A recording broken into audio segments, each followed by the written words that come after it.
I'm on an episode of Mr. Rogers or something. Hello. We are here. Let's see. We are here. We are live. Can you guys see the chat now? I cannot see the chat.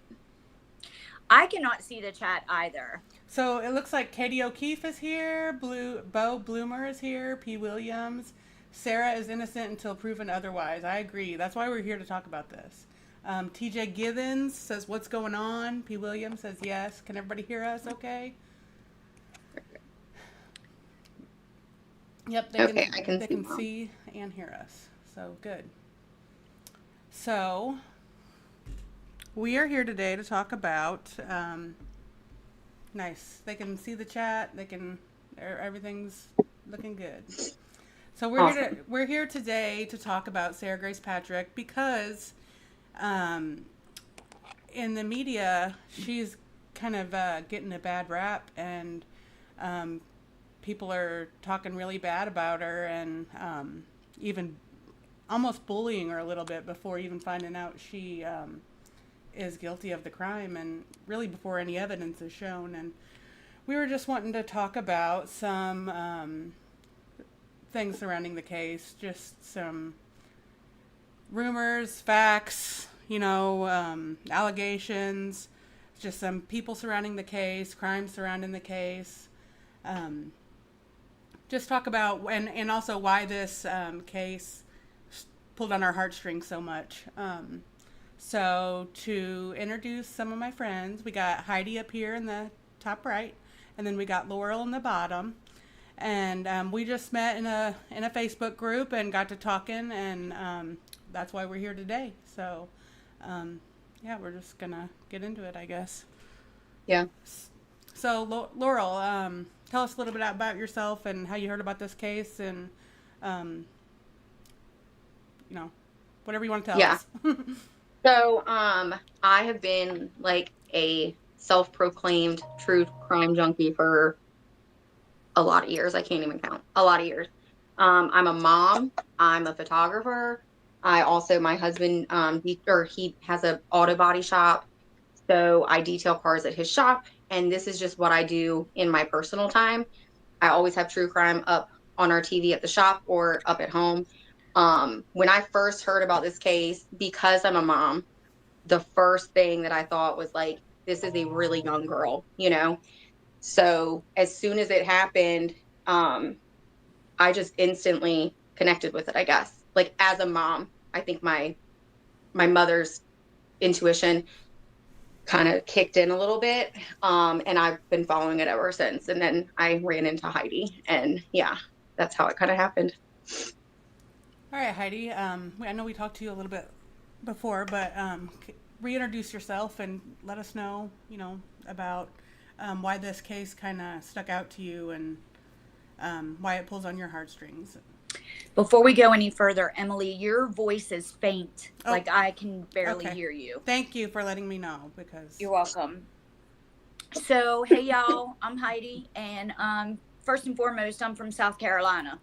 So I know all about the South, and I know all about the good old boy system and how that rolls. So there's that. Second of all, I was forced into true crime. A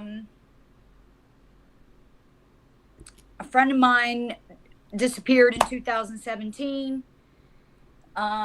Cops really didn't care because she was a drug addict, and the family was kind of absent in her life. So 6 months goes by. She wasn't even reported missing for 6 months. She finally gets reported missing. I find out another 6 months later that she's missing.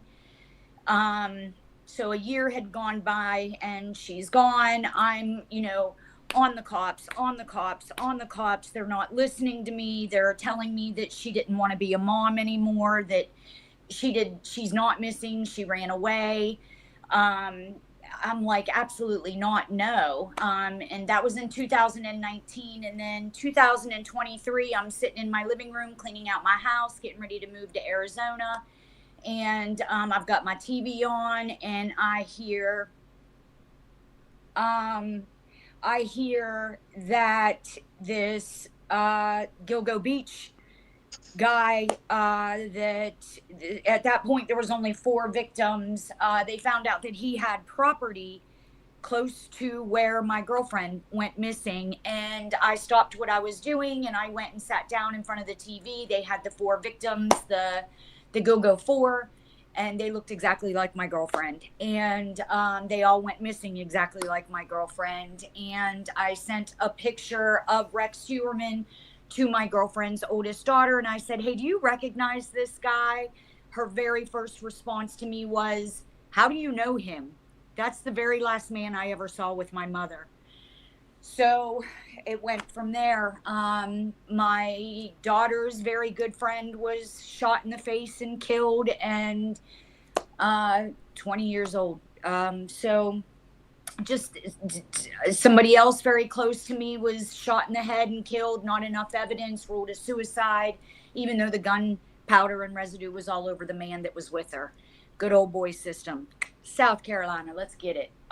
So that's where I come from. And then I saw Sarah's face and I heard the story and I saw the people defending her. Make it short, I'm a mom and here I am. Sorry. A little bit about me is speaking about how true crime has affected me. My mom had got with her husband, and he had a son before they had got together. So he was technically my stepbrother, but I had never met him. But he went missing, and so that, even though I never met him, I still always kind of think about that. And really, nothing ever got done about that, and it never got any attention at all. So. I actually, I'm glad that y'all mentioned this because I would like to mention this. Another thing that really affected me in my personal life, where I live in a really small town in Virginia, 1 stoplight town, and we actually had a murder here. It was a burglary in the middle of the night, shot both elderly members that resided there and killed the woman. The man, he made it, but we still don't know who did it. My husband and I actually held the vigil for this family up at his auto body shop. So that's another thing. I mean, I love true crime long before that, but that was one thing that like really, like as soon as that happened, I was like, I really want to do anything that I can to, help the family. So yeah, I'm glad y'all mentioned that because I didn't forget about it, but I'm glad that I was able to, mention that. And then another thing I wanted to talk about right off the bat, just before anything gets clipped or said or done, is there have been a lot of Sarah's family speaking out against her, and I haven't really, the reason why we're here is because I haven't seen anybody online really speaking out in her defense. So that's what we're doing, and we don't want to get bullied. We're not trying to bully anybody else. We're not trying to put anybody on blast. But, yeah, we want to be able to tell her, even though we don't know her side, we want to be able to tell the side of reasonable doubt and, the other side, because she's already guilty in the court of public opinion. And the way a lot of people are saying things about her that you just shouldn't say about, for one, your own family, for two, a little girl, not a little girl. She's not a little girl, but, she's a child. Yeah, she is a child. She's a child. Yeah. And, her mom's not here to defend her. Yeah, her mom's not here to defend her. Nobody's here to defend her. And we're not really here to defend her. We're just here to show both sides of the story and show a little bit of reasonable doubt and see, what could have happened, talk about what could have happened, and we're not here to make any, we're not here to make any of the family feel uncomfortable. That's not what we're trying to do. Yeah, that's all.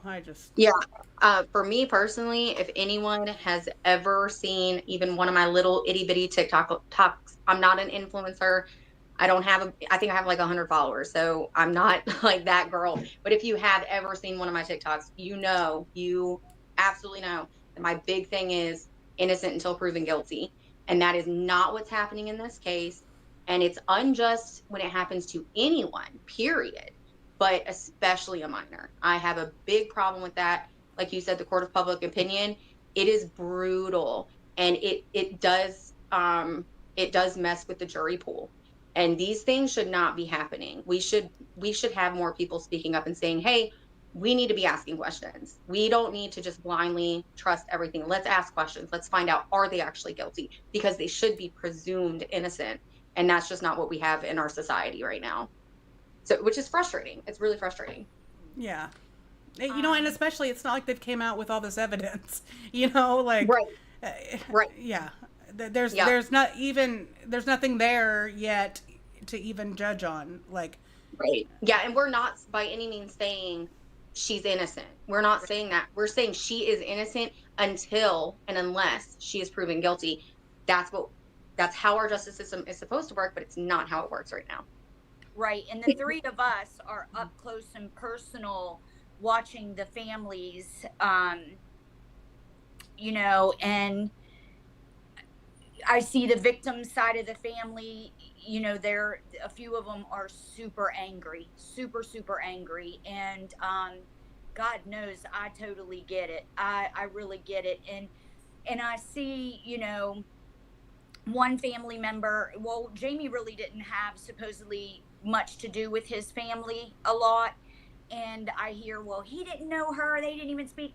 But let me tell you, I haven't spoken to my sister in 2 years. If something happened to my sister, I would be flipping too. And the shame would be ripping me apart that I haven't spoken to my sister. So I'm sure that has a lot to do with the anger coming out. And on the other side of the family, us as mothers, I've been in denial. My one daughter would do that, but my other daughter would never do that, you know, the denial. So I totally get it. So I think it's really important for people to know that the three of us are not on anybody's side. But as a mother, whether Sarah did this or not, I'm definitely on her side. At 16 years old, like, why? What happened? If she did, you know, what happened? And how can I help? And if she didn't, how can I help? You know? Yeah, I agree. I second that. Yeah, 100. I also just want to mention, no one, I don't care who you are, what walk of life you have, no one deserves to die the way that they died. It's absolutely a tragedy. So I just want to, like, go on the record with that. It is horrific what happened to them, regardless of who did it. We're not here to say who did, who didn't. That's not our jobs. But yeah, but just looking at it from a mother's perspective, like, you know, I think it's easy to understand both perspectives. Yeah, you know. sure. I get it. What I don't get is, you know, the fighting, and the families, you got to understand, but the other people jumping in and like, yeah, which I've seen a lot of that.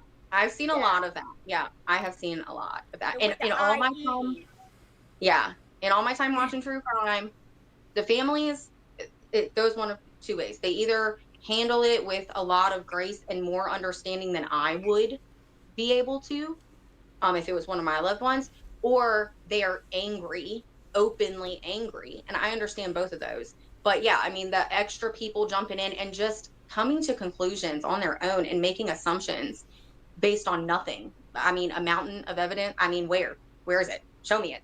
You know, stop making assumptions on something that we haven't even seen. All we've seen is an arrest. That's it. We don't know anything else, you know? And just to clarify, if anybody is wondering, she earlier, whenever Heidi said up close and personal, what she means is we're in these Facebook groups, and the family members are speaking out, and just if the dad posts, like, just about, you know, thanks for the support, you know, I forgot what he posted, but just thanks for the support, and her commissary's open or something, like, I forgot what he said, but they posted something like mocking it, and it's like, why? What are you getting out of this? And you know, it's already, it's bad enough. You don't have to add insult to injury. And what does being rude, what does being hateful and calling names to your niece, you know, what does it do? What does it do for you? And what is that teaching the surviving minor children? 'Cause Yeah. from what I understand, there's a lot of children involved. Jamie had some kids. Yeah. And, So- and if you're, I mean, just as somebody that has a brother that is estranged from me, if I found out something had happened to him, and even if I knew for a fact that his daughter did have something to do with it, I would think, I wonder what he was doing. I mean, I don't know what happened, but I would think, I wonder what he was doing to her. You know, not that he, you know, that he would. You would ask questions. I would just ask Yeah, questions. I would just ask questions. Yeah, you're right. And I would. What I wouldn't do is go on Nancy Grace and, you know, call her a little brat, call her a narcissist, call her an evil bitch. I would never ever do that. You know, I would try to get to the bottom of it and see what's wrong with her and see what the hell is going on. Yeah. Like, what are the facts? Which I do really quickly want to insert one fact. I've never had contact with any of the family. Me either. Yeah. Everything that we're talking about is literally it's online. Yeah. Like you can go find it right now. You can go see it. So we're not like getting information from anybody. We are literally just watching what is transpiring. But we will accept information if you have any. Yeah, we'll take it. But yeah, and the victim blaming. We should touch on that too. Yeah, everybody's a victim. Yeah, Sarah's a victim. You know, we don't know until she's proven guilty. You know, she's a victim, and we should treat her as such. and if we speculate about what happened to Kristen and Jamie, then we're not blaming them for what happened. We're just explaining the victimology of the case, which is the study of the victims. It's not blaming at all. It's not. We're not doing that to blame anybody. That's literally a job. That's a job title. Yeah. Like doing victimology, that is a real thing. Yeah. Okay? We're not coming up with this. This is a real thing that people are paid to do. Obviously, we're not getting paid to do it, but you know what I'm saying. Like, it's legitimate. Yeah, and you know, because depending, the victim of a crime, you know, a lot couldn't tell you about the crime by who the victim is. You know, what is it? Somebody's like you were saying, Rex Heuermann. He always went after like 100-pound little ladies. You know, like, and you know, different from.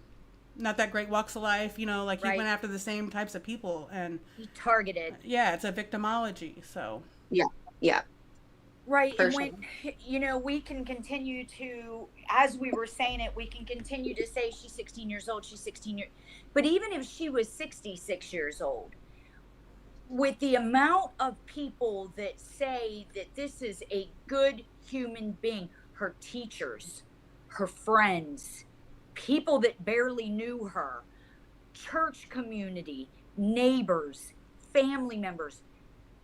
Only 3 people can say bad things about her. And that's on Jamie's side of the family. Yeah. Nobody else is saying anything bad about this girl. I did see, you know, Snapchats. She was doing nudity threesomes and flashing guns. Honey, you know what I was doing at 16 years old? Okay. But they didn't have a Snapchat back then, thank Christ. They didn't have ring cams, thank Christ. Because I damn sure remember my friends dropping me off dead drunk on the front porch. Woo! So, you know, we've all done our things and we've all had our fun. That does not make that child a murderer. Okay? No. That makes her 16 years old. Yeah, also I think that's really good. I want to touch on that. We got to really remember, I'm not saying that we, you know, got in trouble on this scale, but we did things as teenagers, and like you said, thank God there were not all these cameras and phones. And I mean, can you imagine, like, any person who's older watching this, who's above the age of, like, you know, maybe 20 or 25, can you imagine if your whole teenage years was recorded? And then people were picking it apart and using it essentially is like proof and evidence against you of a crime. Like, come on, dude. That would be horrible. Sorry, my kid just walked in. It's okay. Right. And the all the bashing, the she is this, the he is that. You know, all I've ever seen from Kristen's side of the family is gentle, sensitive, full of love, kindness, beautiful people. I've never not one, you both are on that group. I've never not once seen an ignorant, ill-willed, rude word come from any I haven't. of the people related to Kristen. None of them. I haven't. Yeah. Sarah's dad, he doesn't say much. And what he does say is prayer oriented, stay focused oriented. You know, that's, I said it to him in a post the other day. I don't know how he does it. I don't know how he sees the posts mocking him. You know, people will show it to him and he says, it's okay, just pray for them. That's a God-fearing man. I wish I could be like that. This And you know what? Taught me a lot. And as a parent, like, I really hope some other parents watch this, because you got to think, our kids, even when they do wrong, like, we're going to stand by them. So I don't think criticizing a parent for standing by their child, even in the toughest of times, I don't think that that's a negative. I think that that's a really big positive, and that's what you're supposed to do. So how can people criticize that? I don't understand that, you know? Brian Koberger's That's exactly what I was thinking about. That's exactly what I was thinking about. And you know how Brian hard Laundrie. that had to have been? That had to have been so hard for her, you know? And I'm sure she probably feels for those victims so badly. She probably feels guilt, even though it's not her fault. But she still went there for her child. And I feel like as parents, that's what you do, you know? So criticizing him for that is just, it's mental. That's over the top to me. Yeah. But you know, okay, I got to protect myself too. I work with children, and they're not the healthiest minded. And I've worked with families that are just too busy to help. And you see the child spiral. You know, they're nonverbal, or they're slightly verbal, or they got tics, or they, you know, they stim, and, or, you know, any parent that is on top of this and, you know, vigorously trying to help the child, they grow and they prosper. But you neglect autism or Asperger's or bipolar disorder or schizophrenia, you see your child, you know there are problems. So Yeah, and it's our job to step in and help, you know? So, yeah. Another thing about the victim blaming thing, I think multiple things can be true at once. They could have been church-going people and trying to get their life on track and doing good things for the community, and they could also have been struggling with, you know, addiction problems or any other kind of problems. That, you know, both things can be true at once. They don't necessarily have to be one or the other. Yeah, one or the other. We've all three spoken on addiction. We've all dealt with addiction. We've had people in our lives with addiction. Addiction is addiction is addiction. The lady that will not put the Krispy Kreme donuts down but has diabetes, that's addiction. The dumbass neighbor that keeps going back to the boyfriend that beats her, that's addiction. None of us are exempt from addiction, whether it's methamphetamines. Yeah, I don't think it's fair to judge someone based just off of that. And that's what we're saying with the whole, we are not victim blaming. Whenever we discuss this case, there's zero victim blaming going on. Zero. That's not happening. But reality is reality. You know, with the court documents, the police records, you know, with what we've already seen, with what's already out there, it is obvious that Sarah Grace, Donnie, and Jay Lee did not live a normal, healthy life. They just didn't. They just didn't. So. Yeah. Let's see. Let's talk a little bit about fact versus rumors. So, really, I think the only thing that is, and really none of this is, we don't know any of this for a fact. We didn't see anything with our own two eyes, but the only thing that is supposed to be fact is she has digital evidence or something like that. The fact that there was nobody else in the house at the time, and that there was cameras, but there was nobody else found on the cameras.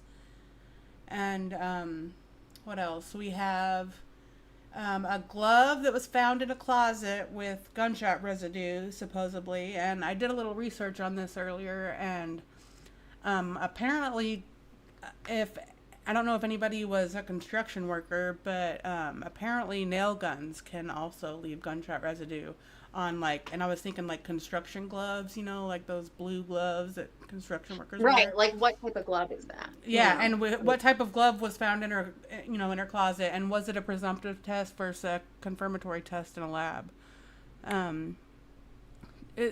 Any other evidence that you guys can think of? There's no blood on her. Right? From what I understand, they were rubber gloves. Okay. And from what I understand, just like any other 16-year-old girl that gets her nails done, she does not want to do dishes. She does not want to touch that nasty water. So I don't want to. Right. I have rubber gloves. So they use rubber gloves. And just like any 16-year-old sister with a pain in the butt, 11, 12-year-old brother who takes the gloves and plays outside in the dirt with his gloves playing Captain, what's his name? Captain, you're the one with the little boys. Captain who? And Superman wearing the gloves. She has to hide the gloves from her little brothers. So it does make sense. Let me hide these gloves in the closet. So, also, let me point out, a teenage girl, you're going to throw stuff on your floor, and then, oh my gosh, my boyfriend or my friend's coming over. I'm shoving everything in that closet, and I'm shutting the door and acting like I don't live in a cluttered room, So, I mean, there's so many possibilities with that. That's why there's so many questions, because it's not clear, And something about gunpowder and residue, unfortunately, I know this from experience, it's washed off very easy. It takes one wash to get gunpowder residue off. That's what I, on my research I was doing this morning, that's what I found out as well. It does. And that's why when you see cases involving a gun, if you watch the investigation or the interrogations of the suspect, they wrap their hands, because it could be as simple as hey, I need to go to the bathroom, and they really quickly wash their hands off in a split second while the cop's not looking, and it's gone. That's evidence literally down the drain. And it's also easily transmittable. If I shoot a gun and touch you, it's on you. Yeah, I've also heard, on the research YouTube video I was watching earlier, it was like a PowerPoint of this guy giving forensics lessons in 2020, but he said even if they are wearing athletic pants and they wipe their hands on their pants, it will come off. So I mean, we'll see. I want to see what else is out there, and even if there is evidence of it in her room, and this is another thing, we don't know what her boyfriend's situation was. There's a lot of rumors online about whether she was dating this guy or not dating this guy, but there's so much confusion. Let's say a good possibility would be, somebody she dated did come in and do that to them. It's a possibility. Then there would be evidence, and they need to test that glove for also DNA to see, if it does have gunshot residue on it, then who wore it. It's not just we found it in a room and then convict her for life kind of thing. Because where else would he hide it? If that's the room he's going to feel most comfortable with, if that's if he's dating her or whatever. But also, there's a lot of misinformation and rumors about whether she's dating one guy or another guy, and yeah, it's been a lot of confusion. I also, really quickly, I just want to tell everybody, because I am seeing some comments coming in. When we're done, kind of like discussing, we're gonna go through the comments and we're gonna answer whatever questions, or if you Why have a can't question. I see? I have it on my phone separately. Yeah. How do I do that? you just Go pull it to up. YouTube. Yeah, And pull it up on YouTube.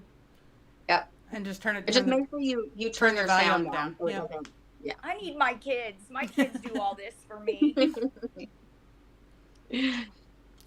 But yeah. What about the you brought it up, the gunpowder on the door, the pictures of the door. Oh, the dusting for prints? Yes. Yeah. So, I don't know if y'all have seen, there's a picture, a very publicly available picture of the front door, which to me looks like a front door that has not just once, but maybe a couple times been like someone has tried to get in that. They said no signs of forced entry. I find that really crazy because that door looks like forced entry. And the grandpa said it was open, right? On the news, on the whatever that was. Yeah. Yeah. The back door was open, which leads right to the parents' bedroom. Yeah. And I've seen so many cases like this and so many photos and evidence. After the police dust something for prints, you can tell. You're going to be able to see it. You're going to know. Yeah. That door was clean. It clearly had not been dusted for print. So I do worry that maybe the investigators kind of got tunnel vision at some point in the investigation, or didn't do what they were supposed to on scene, and then that kind of led to where we are now. And this is all speculation. I'm not gonna call them out specifically, but to me that's a really concerning sign that there's no signs of it being dusted for prints, when it is clearly a door that someone has tried to jimmy that lock before. Like, I know what that looks like, and that's what it looks like. Yeah, that back door looked fucked up. And Katie O'Keefe in the chat said, for one, she tested negative for gunshot residue, and two, it wasn't the front door; it was the back door that led directly to James and Kristen's room. Okay, it was the back door. Okay. Yeah. The picture was of the front door. But wasn't the grandpa talking about the back door? He said it was left open. Oh. The police officers said too. So yeah, I mean that's suspicious in and of itself. If the front door is the one that the picture is of, and it looks like someone was trying to get in, and then the back door was also left open, that's double evidence of some sort of intruder. I mean, to me, that's what it seems like, And then the fact that it was left open, like Brian Koberger left that back door open. Usually, it's a smart thing to do when a criminal comes in. Yeah. You don't want to touch the door any more than what you have to. So, yeah. Yeah, he was talking about the back door. Oh, the front door is red. Okay, so the front door is red. So the picture is of the back door. Yeah. Yeah, it's weird. Yeah. Weird. So, some weird stuff I just discovered for the first time today was whenever we Googled either the ex-boyfriend or the boyfriend that, we're not mentioning any names, but the post that came up of him being arrested recently for drugs, and then there was lots of comments about guns too. Guns, and then lots of comments about possibly K2. Lots of and everybody saying he was a good boy too, like, oh, he was just a great kid and everything else, and so I wish we had put that picture up that we found today. I'll share it. But so I searched this guy all over the place, and I do want to interject for just 1 second and say we are not accusing anybody of anything. We're just saying these are questions that are 100% reasonable for the public to be asking. We have a right to ask these questions because, again, innocent until proven guilty. We have a right to ask questions. Yeah.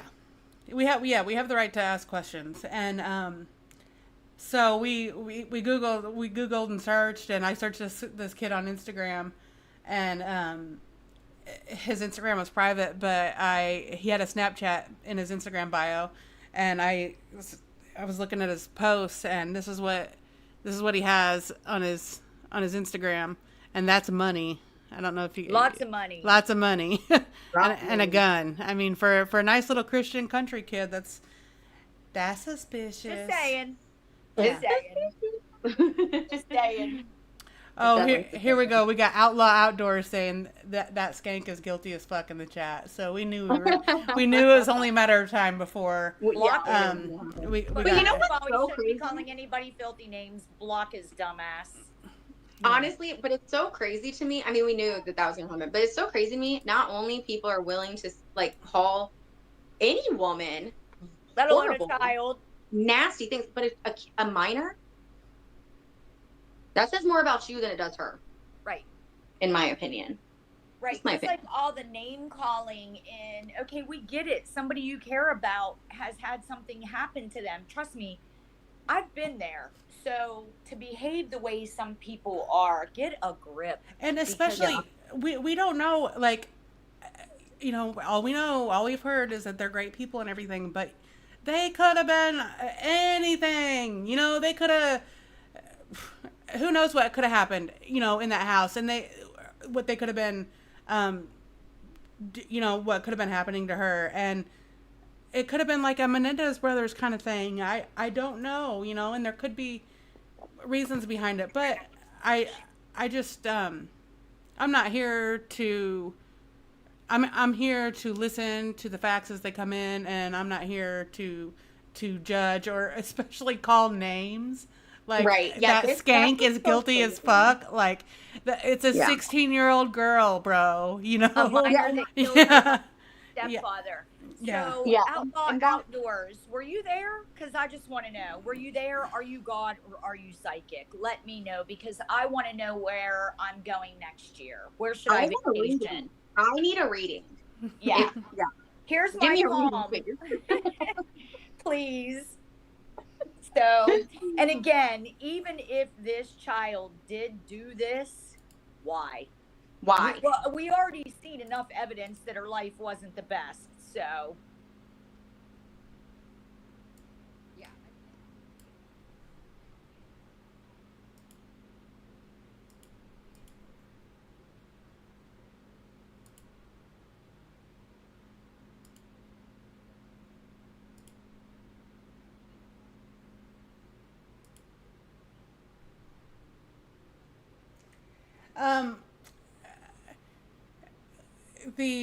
The genius commentator here, Outlaw Outdoors, says it's 2025, dumbasses.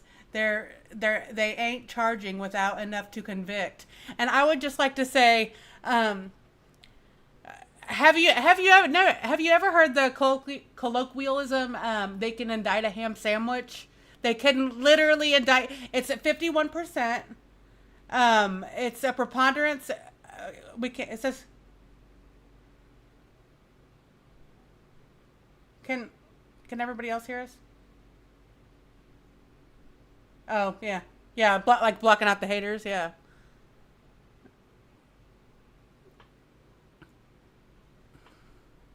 Yeah.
Mm-hmm.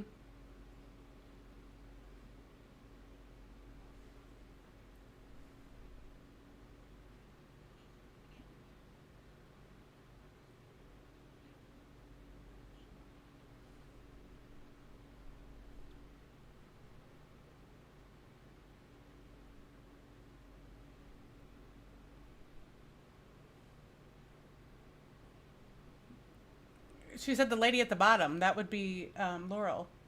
Your audio is messed up. Can only hear you, Emily. I, I can hear him too. Um, let's see. Oh, somebody said they can only hear you. Yeah. Hold on. Can you guys hear me? I can hear you. I can hear both of you guys. Let me just try to take you off this. I wonder how long that was happening. Yeah. My husband said he could hear when we started. Y'all, I gotta crack a joke for a second. I was thinking when I was taking the shower that I need my ends trimmed, and I hope that I don't look like Kelly Deaver from the Karen Reed trial. You know how her hair was all dead in her face? Yes. Oh, you can hear me now, Matthew? Okay, great. Yeah. It sounds Oh, like. shoot, it was a couple minutes? Oh, dang. Maybe when I laughed that hard, it just like broke up my audio. I don't know. I have Maybe really Outlaw. We just needed to not hear him. Nobody needed to hear what we had to say about his dumbass. But we were talking. If you want to re-say what you said, I forgot what it was. But we were talking about how Fingerprints, the door. Yeah. Yeah. I really don't remember what I said. I forgot. The back door was left ajar. The front door, family members are saying there was damage done to the front door, but the front door was not fingerprinted. It was not dusted for fingerprints. Dusting for fingerprints, you would see a mess. And you can clearly see there is no mess. And you can also clearly see that those police officers, the investigators, EMTs, they did not clean. They did not come back and hire a cleaning crew. They did not dust and sweep.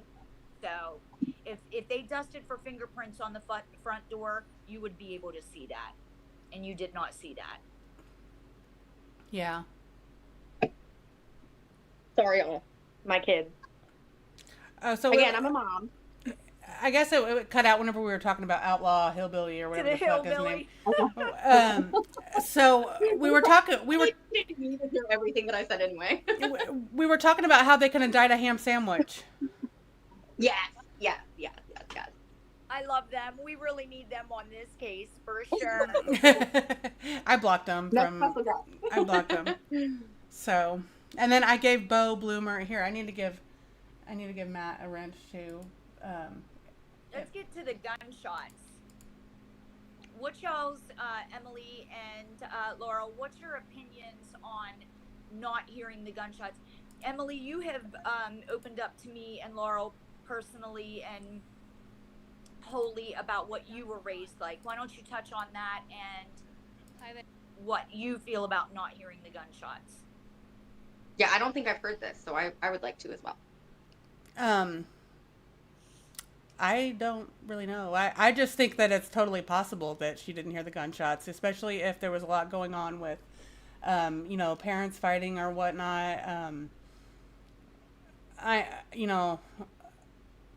forgot exactly what I told her to make her prompt me to talk, but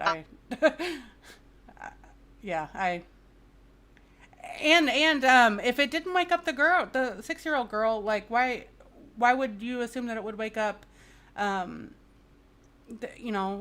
Sarah? And also, some kids can really sleep through everything. Absolutely. And I'll say, okay, I live in the country. Okay. Again, one stoplight, small little town in Virginia. I hear gunshots all the time. I am not making a 911 call every single time. And I am not running to, I'm not running to investigate or running and hiding. I'm in the country. Like, I hear that often. So if it was met by, like some other crazy sounds, of course I'd do the right thing. But like, that would not be my first instinct. My first instinct would be like, somebody's being stupid down the road. and their Fireworks. podcast is on, or fireworks or whatever. Like if you've ever actually heard a gunshot, you know, it can be mistaken with fireworks depending on your distance to it, but also depending on our doors shut, our TVs on, our radios on, our headphones on, our earbuds on. You know what I mean? Those things change the scenario. And kids do these days have their earbuds in all the damn time. Yeah, or they're making a TikTok and they're not going to stop to, you know, go investigate because they're not going to think about it, you know? I came from a very violent home. Oh, yeah, that too. Yeah, that too. Yeah. I came from a very violent home. I had multiple stepdads, and my mom was something, let me tell you. And we heard loud noises all the time, screaming all the time. It was nothing. We would put the pillows over our head. We damn sure didn't get up to go see what was going on. And it is totally possible that Sarah did hear this stuff, got up in the middle of the night, went to the bathroom. It is possible that she smelled that gunpowder, but thought, hey, my mom and stepdad are getting high again. I smell something funny. Let me go back in my bedroom, try to go to sleep. I can't sleep. Now I'm pissed off because my parents are getting high again. Let me call my boyfriend. And I don't know how many people have dated somebody that has said, just fall asleep with me on the phone. Don't hang up. Because I've had it. I used to do it. Yeah. So, Yep. When I was younger. Yeah. Shoot. What was the other thing I wanted to add? Now I lost it. because it's not important. No, I'm just kidding. Who was the boyfriend that That's she what I was gonna ask. fell asleep on the phone with? That's what I was going to ask, because there's so much confusion around this boyfriend where people are like, oh, it was her ex-boyfriend. They haven't spoken in so long. Yes. Or, oh, yes. it was her boyfriend. Who was it that she called? Yeah. Who did she call on? If she didn't have a boyfriend and they hadn't spoken in so long, then who was that person? Okay. Or is that just totally incorrect information? You know? It's not. Okay. So she was dating a guy by the name of Jordan No names. No names. No names. No names. No names. So she was dating another guy. And they broke up about 2 years ago. And that's the guy with the hair and the drugs and the guns. And the Snapchat that you just showed. Oh, yeah. And he was arrested 4 days before her for gun charges, possession, manufacturing, distribution. There were all kind of charges on that piece of paper. This is all public information, by the way. This is all public. And I do want to say, I have fucked up so many times as a kid, and I have gotten in with the wrong crowd so many times. Even as an adult, I have messed up and picked the wrong person to go to a concert with, or, you know, whatever. So to hang, he is a child too. The first boyfriend is a minor. So to hang him for early mistakes is just crazy. And, you know, Laurel, you're from Virginia in the country. There's nothing to do. I'm from South Carolina. There's really nothing to do except go to the beach. These kids get in trouble because there's nothing to do. So yeah. Oh, 100%. Yeah. I don't know. This is all very touchy to talk about when you're talking about minors and everything's allegedly. That's why these podcasters kill me. They act like they're so concerned, these TikTokers, these influencers, they're so concerned, and they're not true crime specialists. They're just women yapping. Oh my gosh, yes. I cannot just women yapping, but there's so much I could say on that, but yeah.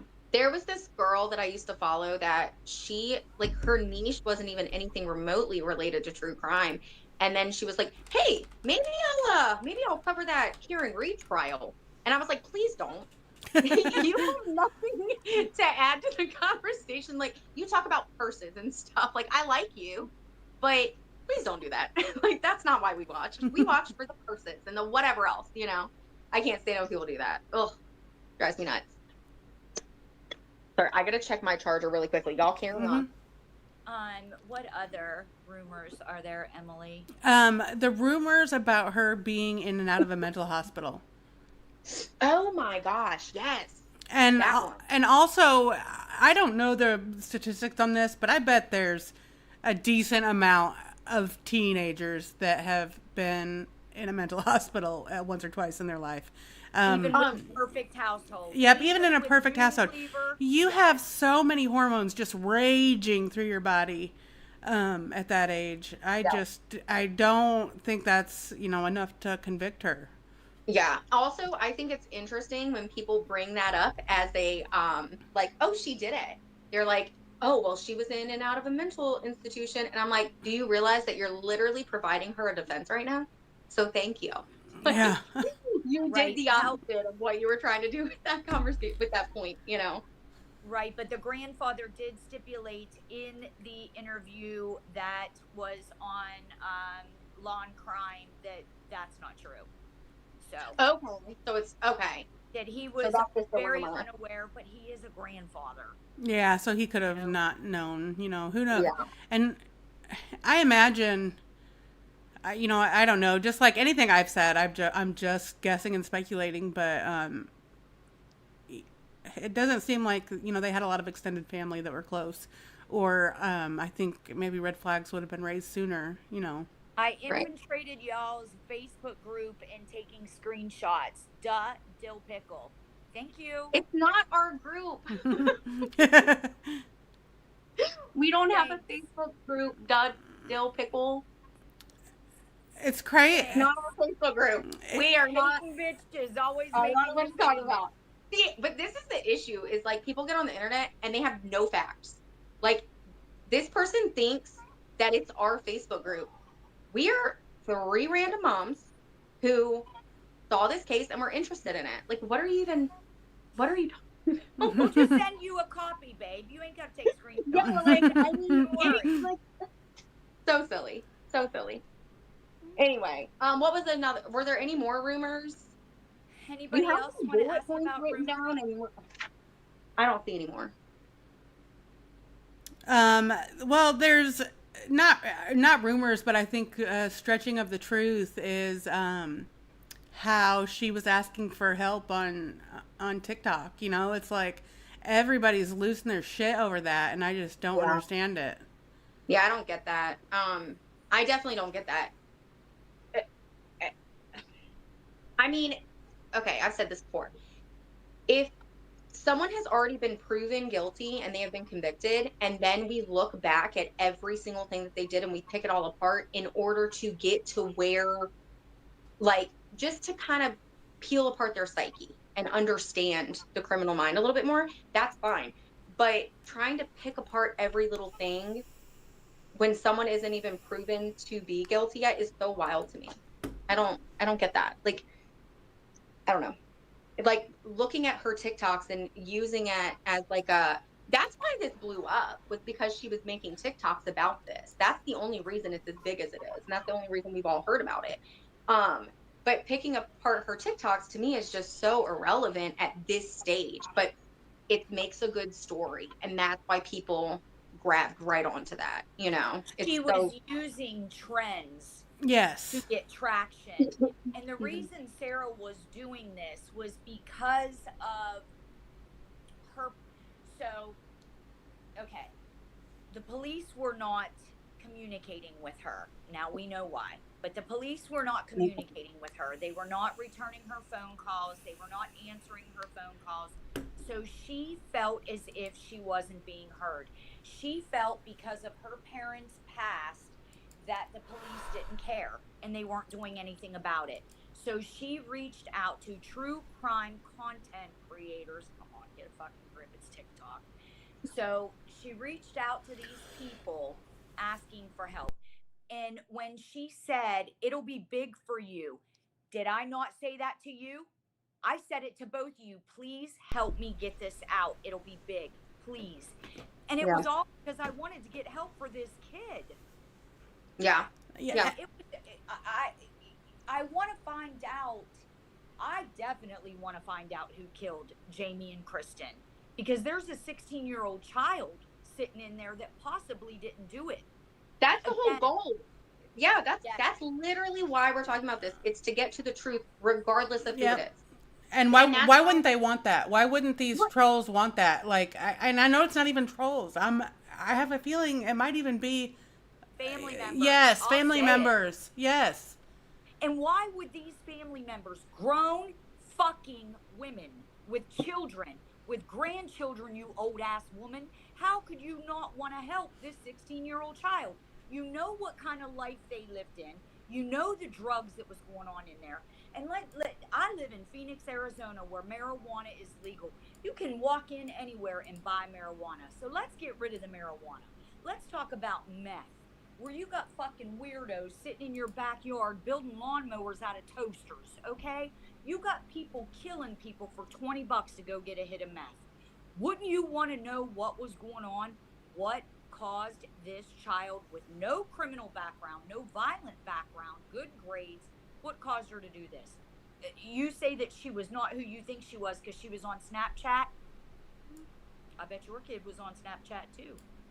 I bet your kids stuff on Snapchat too. They're kids. That's what they do. Yeah. But if this kid murdered somebody, don't you want to know why?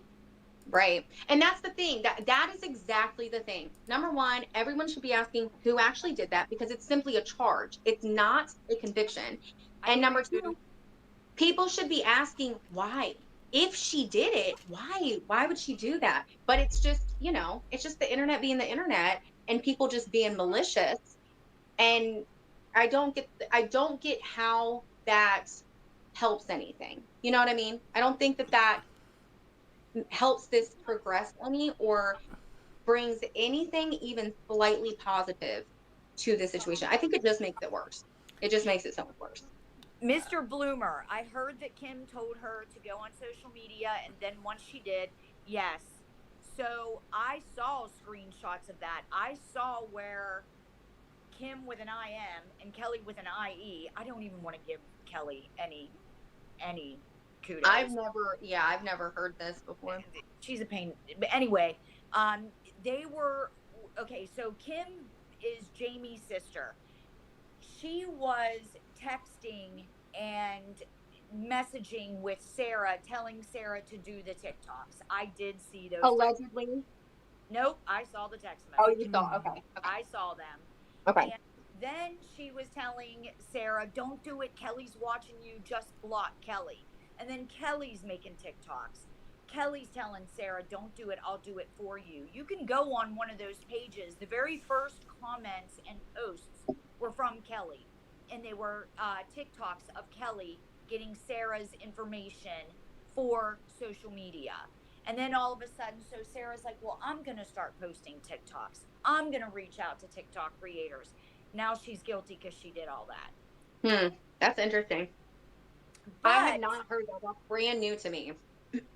But Kelly and Kim's defense, I get it. You want to find out who did this. I get it. I do.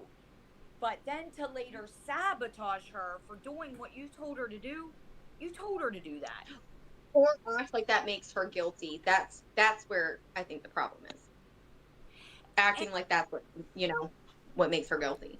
And I see the rumors saying, I think that Kim and her daughter Kristen had something to do. I don't think that at all. I do not think that. I don't know. Oh, you've seen that. I saw something about that. And I was like, that is reaching beyond. That is so ridiculous. I do not. The Jamie side of the family is angry, rightfully so. I do. And then you got these internet weirdos that don't know, it's just sad. It's just sad all the way around. Yeah. And the internet's the Wild West. Part of me, I don't, like I said, I don't know the psychology behind this, but I would be interested to learn what the statistics are around young women, shooting people. And then also, whenever you go to shoot your parents, why shoot both? Like what the statistics or the demographics on that is, like the psychology. Yeah. It actually reminds me of that case. Shoot, I remember, or I forget her name. That's gonna drive me nuts. It was this young girl. I think she was maybe 15, 16. She had like the little bob haircut and the bangs, and she was caught on her home security system actively shooting her mom. Jeez. I mean, clear as day, like it happened. I mean, it was not a there are questions case. It was she did it. And I think it would be interesting for me to kind of look into like what sort of like interviews they had with her and stuff and try to like kind of understand that. You know what I mean? Like if we do another live about this case, I think I would like to look into that case a little bit too. Just for reference, you know.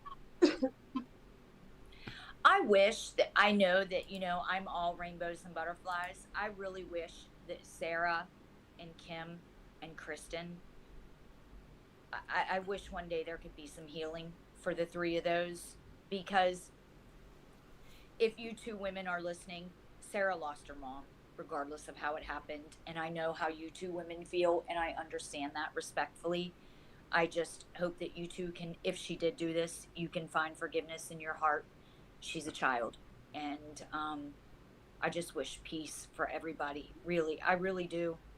It's just a sad situation all the way around. And this is coming from a woman that was once a young girl that came from a fucked up home with a stepdad. Yep, So, same. Yeah. I get it. We're not all proud of our past, and No. and it doesn't. What you really need to know is it does not make you look good at all to be out No. here talking. I mean, it's mean girls. It's mean girl energy. It's gross.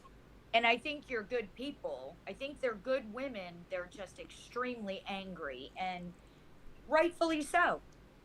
Understandable, yeah, but you know what? The way that you handle yourself I mean, this is just for everyone in general. The way that you handle yourself in your absolute lowest moments, I think speaks volumes to the person that you are.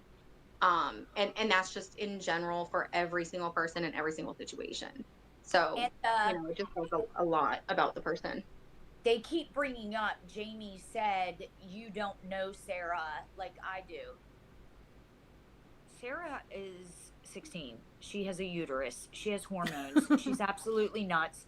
Number one, she thinks she knows everything. I've raised teenage daughters. They're assholes. They think they know everything.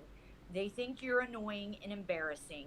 So, no, we don't know the real teenager outside of the home. So to say something like that's fucking retarded. That's dumb. And nobody knows the real anybody. Like whenever you live with somebody, you do see a different side of them, and Right. that doesn't mean anything. That literally means nothing. Yeah. Really, can I switch topics really quickly? Yeah, go for it. I'm still going down the bullet points down. Mm-hmm. The eulogy. Y'all remember we talked? Okay. I want to just make my stance on this real clear because I said it from day one.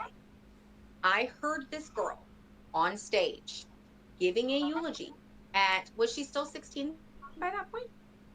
Yes. They didn't I think arrest her still until she turned 17. Okay. So she was still 16. Going up there and giving a eulogy. Let me tell you right now, I got up on stage and I helped give my mother's eulogy at 24 years old, and I botched it. Okay. I was an emotional wreck. I couldn't keep a thought. Like, it was terrible. I heard her trip over her words, and then I heard her say sorry. That's all I heard. Which we, as women, are all ingrained to say over and over and over and over and over again. Exactly. Trauma survivors. I'm sorry. Everything is my fault. Yep. You're going to say I'm sorry for everything. Everything. Somebody trips over on top of you, you're going to say, I'm so sorry. Like, because you were in the wrong place at the wrong second. And she forewarned us in the beginning of the eulogy. Do what? Sorry. She forewarned us in the beginning of the eulogy. I apologize for over-talking you, but she did forewarn us in the beginning that she stutters and that she was nervous. Yeah. That, to me, the eulogy was talked about so much and still is, and it's a nothing burger. It is nothing. It is meaningless. Meaningful to the situation. But that I'm sorry does not mean anything. It is not built. It's nothing. I saw where they were condemning her for what she wore. Her parents door dashed for a living. Did you want to buy her a dress for that funeral, you piece of shit, for saying something like that? So no one even offered, like, hey, Sarah, you're going through this terrible thing. And because at that time, there was, you know, they were all doing this eulogy together, or funeral together. Nobody thought to ask this young girl who clearly doesn't have funds of her own, hey, do you want to go get a new dress for this funeral? And then they're going to say something negative about what she actually wore. What did she have in her closet? And also, Ask who gives that. who gives a fuck what she wore? Nobody cares. Right. Like, she could fucking wear a goddamn swimming suit, and who fucking gives a fuck? Her mom and her When I was stepdad 16, died. I probably would have worn a swimsuit. No shit. I was, yeah, me too. I'd been titties out at 16, honey. Yeah, it's just ridiculous. Like, who gives a fuck? Who? Yeah. And on Hidden True Crime, I watched a little bit of it the last of my last live stream, but she's like, so what's the main reason why you think she's guilty? And like, she literally said with a straight fucking face, it was a eulogy. And I'm like, what the fuck? So this is the problem, okay? And it was her saying, I'm sorry. Yeah, this person said, you know, it's 2025, nobody can be you know, accused or arrested without having evidence, but which is genuinely fucking hilarious. But shoot, where was I going with this? Oh my gosh. Hold on. Katie says I'm the one that took her shopping and I bought her that dress and she picked that color. So what's wrong with that? I didn't see anything wrong with it. How dare you condemn a child for what she's wearing to her mom and stepdad?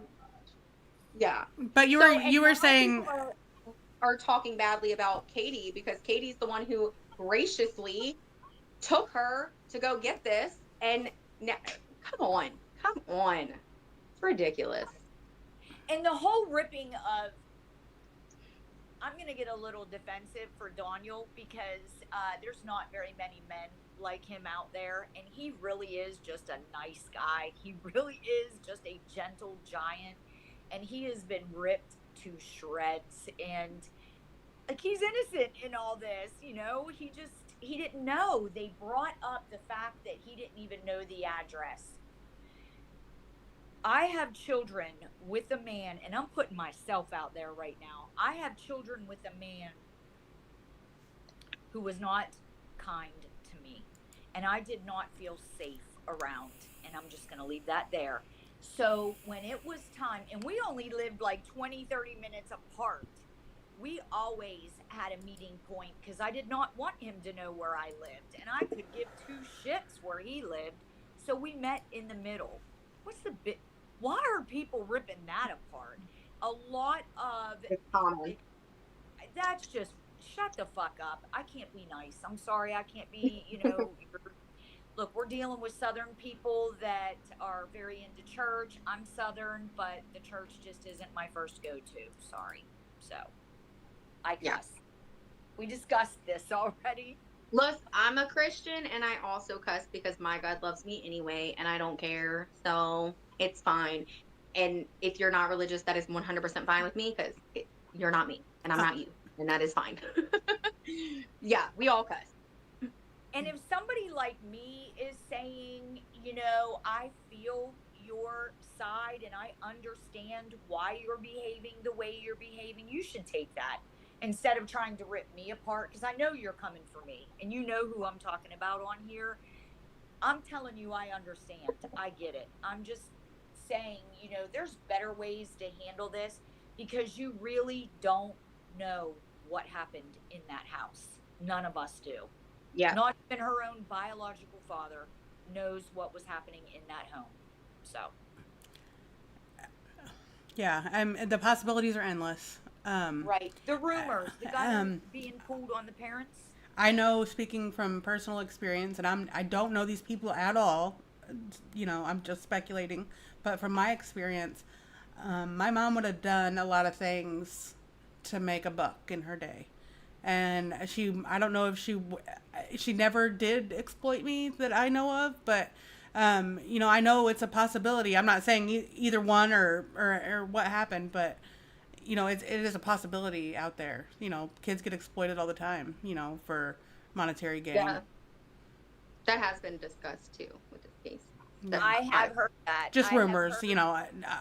Obviously, Right, just the I rumor, keep, yeah. yeah, I don't know these people. And like somebody said in the chat, or like that Hillbilly Outdoors or whatever was saying, they were quoting that I said that she came from a rough home or whatever. I forgot exactly what they said, but she did come from a rough home. but I never quoted that. Like I was saying it's a possibility, you know, like I don't, Right. none of us know. Right. None of us were Well, and there. that's what we're talking about.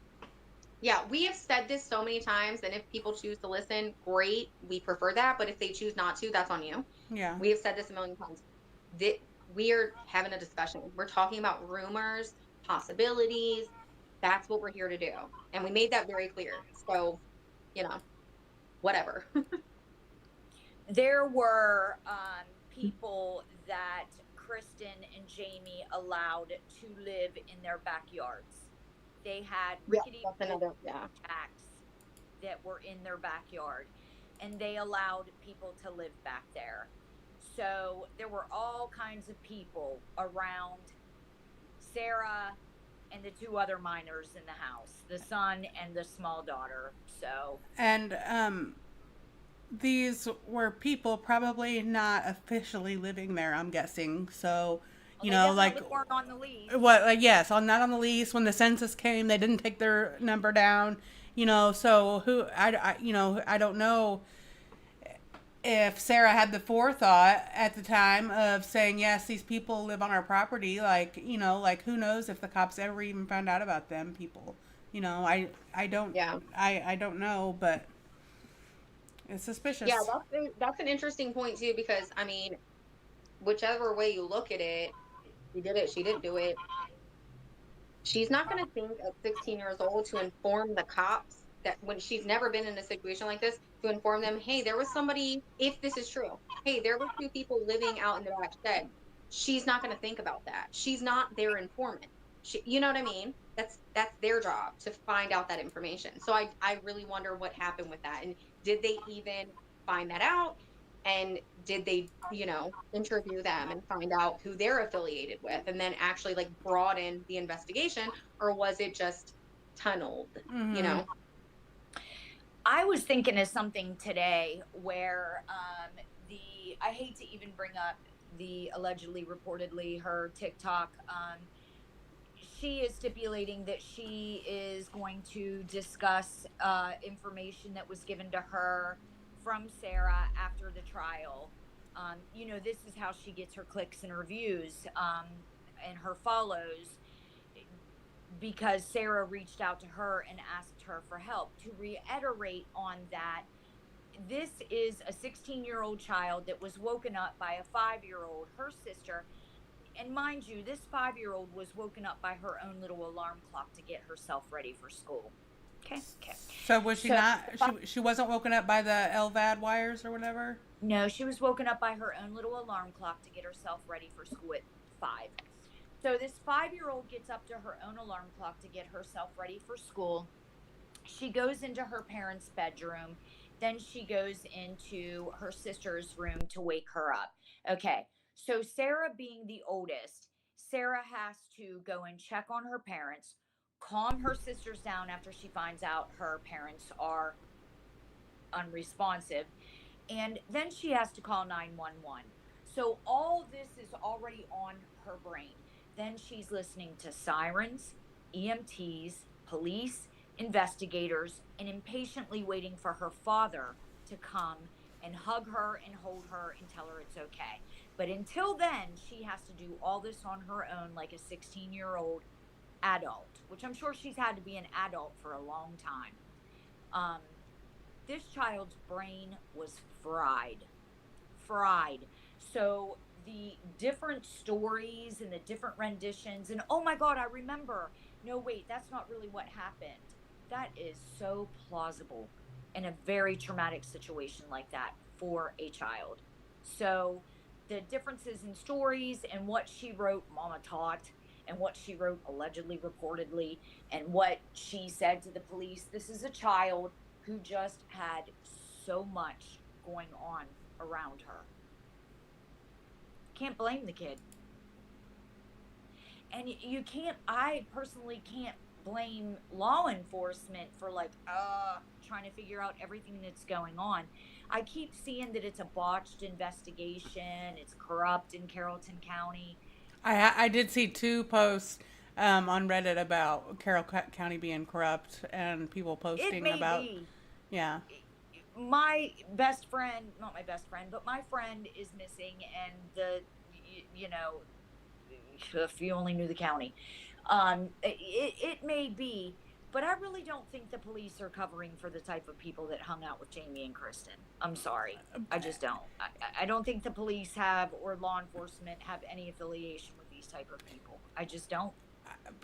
That could be true, but a big reason why police do cover-ups is just for the ease of the investigation, and if they have a decent enough suspect, they can force a confession.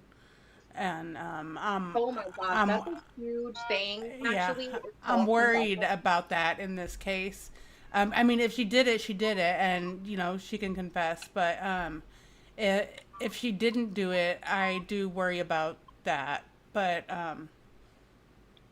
I don't know. So typically in a trial, I don't know how much y'all have watched, like actual like trials really like fully play out, but typically in a situation like that, they'll have someone who is, um, who specializes in false confessions. Come on, they're like a psychologist, and they try to Oh, yep. explain how that happens, and it absolutely happens. Hmm. Because if they have you in there for 12 hours or something, they're like, well, you'll be able to see your family. We'll get this done way faster if you just admit it. And they'll feed them information, and then I mean, it's a whole thing. It's a Hmm. whole thing, and it is real. Gaslighting. Yeah. Yep. Yep. Yeah. And it's legal. The way they do Hmm. interrogations, it's legal. Yeah. Oh my God, I But could talk about interrogations forever. Like the read technique, I could tell you about it. Up, Yeah. down, left, like every. Yeah, I could talk about that for an hour. but Sorry, my. again, we had to put ourselves in Kimberly's shoes and the way she's behaving. I had to put myself in her shoes, and I get where she's coming from to an extent. You got to put yourself in law enforcement shoes, like they're just trying to find out who did this. And this is outside of Atlanta. And I don't know if you ever been to Atlanta, but that is one crazy ass city. I live in Phoenix. It's kind of close. They're busy. They're busy. This isn't the only murder that they're looking at. This isn't the only drug situation they're looking at. So Yeah, for sure. me personally, and I'm just one person, it's my opinion. I don't think that the cops are trying to cover shit up for this. I just don't. Oh, and the FBI being involved. I remember the FBI is involved. No, they're not. No, they're I not. never heard that. I've never heard that. No, they're not. I've heard the GBI No. and That's because Carroll Carrollton County. County is this big. That I have heard a lot of really solid things about the GBI. I gotta say, I've heard a lot of like their training is really really good from what I've researched about them. So I will say that does give a little bit of validity to the investigation for me. But again, we are allowed to ask these questions because we've been given not one shred of evidence, not real, concrete evidence. Um, Katie, I I agree. I have also heard that GBI is really really good, and Yeah. Use their labs. That's it. Oh, Listen, yeah. I So had that's called totally the different. FBI because of Rex Huerman. Rex Huerman, who his victim toll is rising, and now it's moving to Las Vegas and South Carolina. If the FBI wasn't getting involved with Rex Huerman, they're definitely not getting involved with Sarah Grace Patrick. Calm it down. Seriously. Yeah. Yeah. No. Bo says Sarah has never confessed, and I'm sure they tore her up. I'm sure they did too. Um, Poor thing. She would have confessed if she was involved. And Bo also brought up that Kim's brother is law enforcement. Is that her brother or her husband? Her husband. Who cares? Listen, this is Georgia.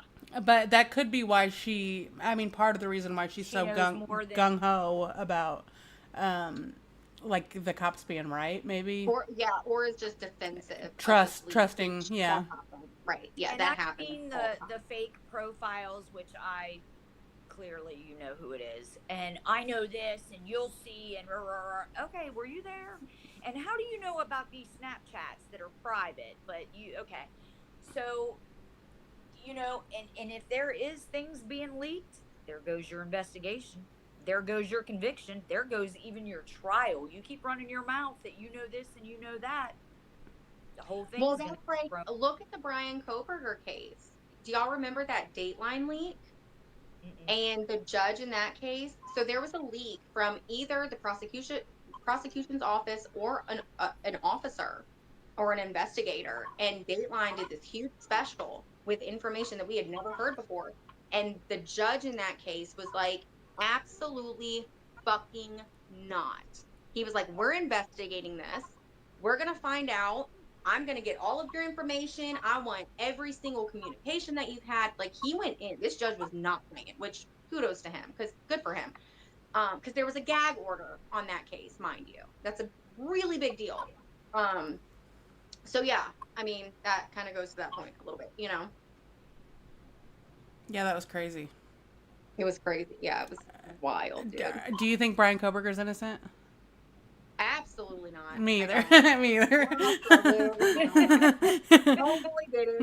Yeah. Nobody did it. Yeah. And but that's the whole thing is like, I am not that person who's like, everyone's in it. Me either. Something, and I can get on board. But if you show me nothing, yes. fuck you. Yeah. Do I think that could have been prohibited, or excuse me, what's the word? Do I think that could have been, what's the goddamn word I'm looking for? It could have been stopped. Brian Koberger could have been stopped. You can't tell me, again, I work with severely mentally disabled children. Oh, yeah. You cannot tell me his parents did not see signs long ago. Oh, his professors saw signs. Everyone around him saw signs. He was a TA, and students reported him. Oh my God. And the search history. He was an adult, and I do not think this is his first crime. But by the time he got caught, he was an adult. This all could have been stopped if the parents would have done something about his weird behavior as a child. You mean to tell me that man was diagnosed at 20-some years old as autistic? Yeah, but what are you gonna do? Until your kid does something weird. I mean, does something illegal or does something wrong. What are you gonna do? Yeah, that's a tough situation. That's a tough one. Yeah. I would love to do a whole video on that, because I'm telling you, my husband just walked in and he was laughing. Brian Koberger is like, that's my case. I could talk about that for hours, literally hours. I want you girls to read what Katie and AJ So is this interrogation public? Has anybody seen this interrogation? No, not yet. Okay, so Katie says you said what was awful, and she said the interrogation, and then AJ said, I don't understand why they chose to do anything when DJ stepped out of the room to show her parents in that state. Trying to get her to confess for something she didn't do is so wrong. And then Bo says, I agree. And then Katie says, DJ was in the room when they showed her the pictures. What? They threw the pictures at her. They showed them the photos of her mom and her stepdad murdered, gunned down. Sure did. A 16-year-old girl showed them to her.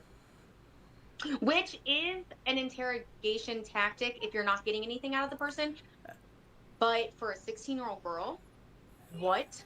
That's crazy. I thought they weren't supposed to do like that kind of crazy read technique shit on people that weren't mentally sound or underage. Yeah, But so then it is again, what are they supposed supposed to do? I don't mean to defend LE. You have to understand I'm a criminal. I've been in trouble before, so I'm not all about the LE. But then again, what are they supposed to do? They've got to find out who killed these people. They've got a town against them. They've got murderers on the loose. They've got 2 victims shot in the face, like faces. Like, So maybe they have proof she knows something.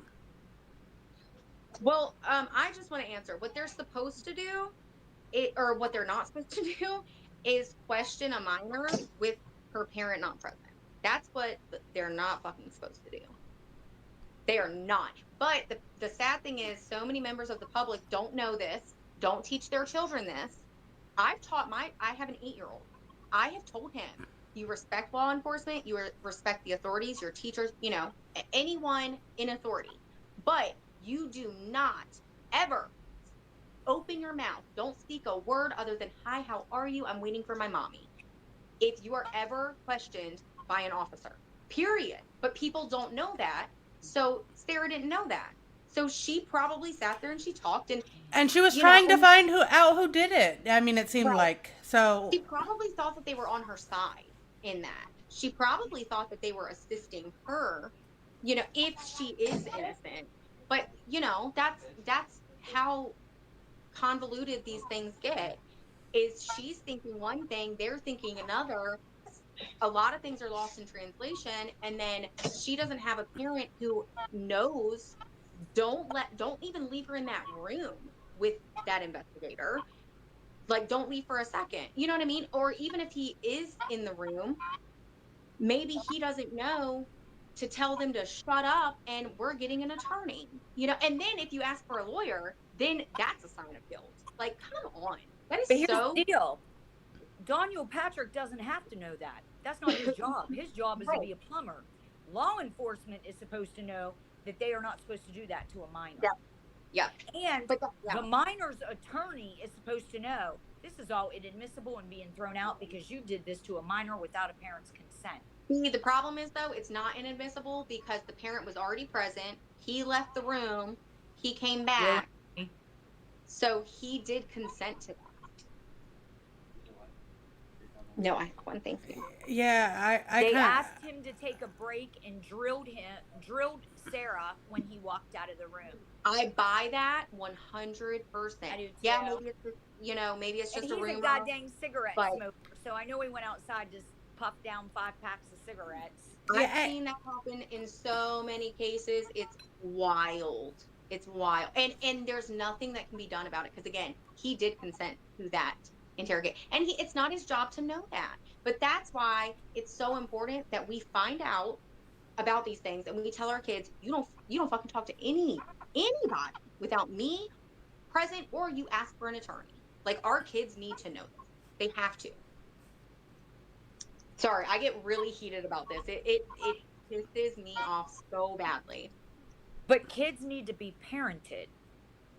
We got parents smoking, dealing, making, trading methamphetamines, and then they get sober from the methamphetamines and they start trading pain pills, opiates, methadone. And apparently there's new drugs out. Allegedly. People are getting addicted to. I know my mom's on some kind of fucking new drug that I'd never heard of. Have y'all heard about this pink cocaine? Yes. Yes. I thought that the other day. I was like, that's wild. Like, I've never heard. How do you just manufacture new drugs? Well, it's China just sending all their crazy drugs we're over going here. Down. You just said something. So crazy. Okay, let me look really quickly. Oh, xylazine. Yes. Oh yeah. Are we gonna talk about the rumors of the someone pulled a gun on them? Yes. So that's interesting. Whenever I was, scrolling the Facebook threads and doing all the things, we found a rumor that they had a gun pulled on them by. Correct me if I'm wrong. And either way, this is all allegedly. But was it a drug dealer that pulled a gun on them, or was it just a person that pulled a gun on them? Allegedly. Allegedly, it was somebody that used to live in one of their sheds in their backyards. So yes, it was somebody that was doing meth with them. It was somebody that they dealt with. Mm-hmm. Um, Like a former so, friend or and if you colleague. know anything about meth, it's like one of the trashiest, most disgusting drugs out there. These are not intelligent people. It doesn't take rocket science to make meth. It damn sure don't take rocket science to try meth. Who wakes up and says, "I'm bored. Let's smoke meth today"? What does that tell you? So the person that pulled the gun on them was somebody that they were friends with. But when you're on meth, you don't have friends. Yeah. Yeah. Except other addicts. Yeah. Yeah. Um, Katie clarified, no, a friend they did drugs with. mm-hmm. You have no friends when you're doing something like meth. And she also said when we went up for, there for the victim impact statement, they tried to get DJ to wait outside. I wasn't having it. Like, tried to get him to not. They told him to get the fuck out when they pulled What? the gun on. No, there's no they. When he pulled the gun on the parents, they told the little boy, go walk the fucking dogs, get out. Oh wait, okay, maybe I do not look like that. Okay, but And I think there's some. So you're talking about when they got the gun pulled on them. I think maybe Katie was talking about something different because she's talking about the victim impact statement. No, she's talking about the person that pulled the gun on them a week before. And then a few weeks before that, they had a drug dealer. I know the name.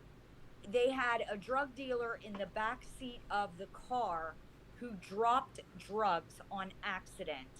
When the drug dealer got out of the car, Jamie and Kristen stole the drugs. And that was just a few weeks before they were murdered. And did they ever give the drugs back? Do we know any resolution to that? Do you think they gave the drugs back? Come on now. Yeah. I'm a reefer smoker. If I come in your house and I see a joint, I'm smoking it. You think I'm gonna be like, oh, I'll give it back? Fuck no, I'm smoking your weed. Sorry, it's legal where I'm at. It's legal here too. It's legal here, yeah. So, the drugs being left in the car rumor. allegedly, I have literally heard very little about this, but I have seen it in circulation. So, let's maybe talk about that a little bit. That's the one that was that the one we were just talking about? Sorry, my kids came in and I had to step away. I think there's two different stories. There's the story of leaving the drugs in the car, and then there's the story about the gun getting pulled. And it's two separate stories. Two different stories. Okay. Again, I want to reiterate something.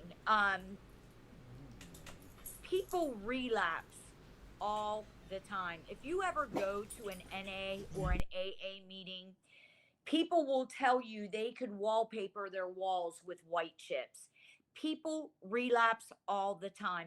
The woman always goes back to the guy that beat her ass. The woman that is addicted to Krispy Kreme always goes back to that donut. It does not make these people bad people. Kristen and Jamie were not bad people. They were addicts. But the truth of the matter is, Sarah was the only one. Sarah, Jay Lee, and Donnie, they were the only ones that didn't have choices in this shit. They were stuck there. Yeah. Allegedly. Oh, I had this written down. If she actually did this, are we really being made to believe? I'm sorry, it's funny. Are we being made to believe that she committed this crime? Planned it, committed the crime, got rid of her clothes, got rid of the gun, were there any casings? Do either of you guys know? That's a weird thing. Katie, answer that, because I just saw today that there were no casings found. Okay, let's add that. Got rid of the casings. 16 years old. Cool. You're smart as hell, girlfriend, if you did all this. And then had no gunshot residue anywhere or blood anywhere. Right. Cleaned herself She's a regular old Annie Oakley. Give it up. Right. Yeah. Like, you know what the hell you're doing. And if she did this, or she's involved, or she has knowledge, do you mean to tell me you're saying she did this alone? Because that's fucking nuts. There's no way in hell she did this alone. Absolutely They impossible. did find the casings. Did they? I think Katie is saying they did, but we'll see. Okay. Okay. Well, okay, let's take that off of it. But still, get rid of your clothes, clean yourself up, get rid of any other evidence, no spatter, no gunshot residue, like No gun. Where no is gun. the gun? Yeah. Who No more. helped this child? Why? Why did they help this child? Yeah. Because to me, if she did it, absolutely someone else was involved. In my brain, that is the only option, and I'm why? not saying this to be fact, but I'm saying I don't know how the hell anything else could be fact, I want to clear something up too, because I have seen that the father, the bio dad, was involved. Why? He had legal custody. He was not court ordered to pay child support. So killing them to get rid of child support, that's out. Killing them to get custody of his kids back, that's out, because he had legal custody. Sarah went back and forth between her parents. Sarah's boyfriend lived closer to Kristen. Sarah's job was closer to Kristen. Sarah's friends were closer to Kristen. So she would stay with Kristen and her dad. So to say that Donnie had anything to do with this is absolutely ridiculous. Yeah, I think that's just the internet being so crazy. I mean, the same was saying the same was saying the ants did it. I think that's crazy too. It's so silly. Yeah, that's like, and honestly, I do not think Kimberly or Kristen, or his son Tristan, who they said he didn't even, I saw Tristan wouldn't even let his see his grandson. Can I touch on that? When my daughter gets mad at me, she will not let me FaceTime with my grandson, because she's mad at me because she needed something, and I said no. So kids are kids. So my heart goes out to his son that was arguing with his dad at the time, because I argue with my daughter a lot and we go without speaking. And if something would happen to either one of us in that time of not speaking, I am so sorry that is your fact. I'm so sorry. That's terrible. So for people to throw that out, that's none of your business. It's so ridiculous. It's just ridiculous. Talking about the arm being, yeah. Dude, okay, I'm one of 9. I'm the baby of 9. I can tell you right now, I beef with my siblings, not as much now that we're older, but we beef sometimes. If something happens.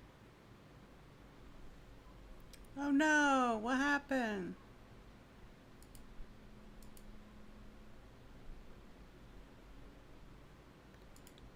Oh no, here we go. I don't know what happened. I'm sorry. You just went away for 1 second. You were kicked out, Emily. I'm sorry. Out of your own YouTube. Are you guys there again? You guys can see and hear and everything? Okay. I'm just excited it's Friday, y'all. Yeah, no kidding. So excited. I hate to be happy during a time like this. The other night I was having dinner with friends and it was a joyous, happy time. And I felt horrible because Sarah's sitting in a jail cell and she's not eating. Her little sister is wondering what the hell is going on. Her little brother is like, what is happening? Where's my mom? Where's my stepdad? Where's my sisters? This is a tragedy. And I hate that Kimberly, because I am a Kim. I do not get along with my sister right now. If something happened to her, it would kill me. So this is just sad all the way around. And I am on nobody's side. But then again, we are talking about a little girl. Whether you want to say she's a woman, she's 17 years old, she's a floozy, she was on Snapchat. Bitch, I'm still on Snapchat. So she's a woman and she's a skank. Shit, I'll show you a skank. I'm like a child predator. Okay? You're making yourself sound like you view her as an adult woman at the age of consent. So fuck you. Because Oh that's my God, disgusting. you are so right. It's gross. I wish we could. Like, shut up, I can hear it. No, I wish we could have. I don't know if you guys have ever seen like those people that. There's this guy named Sergio that does. He'll break down like interrogations and everything they say, and I wonder what he would say about these ladies talking about her and the words they use about her. You know. Little bitch. Yeah, Oh little my God, bitch. you are an old ass woman. Yeah. You are in menopause calling a It's 16-year-old an evil bitch. so toxic. It's so You're having toxic. hot flashes. Shut up.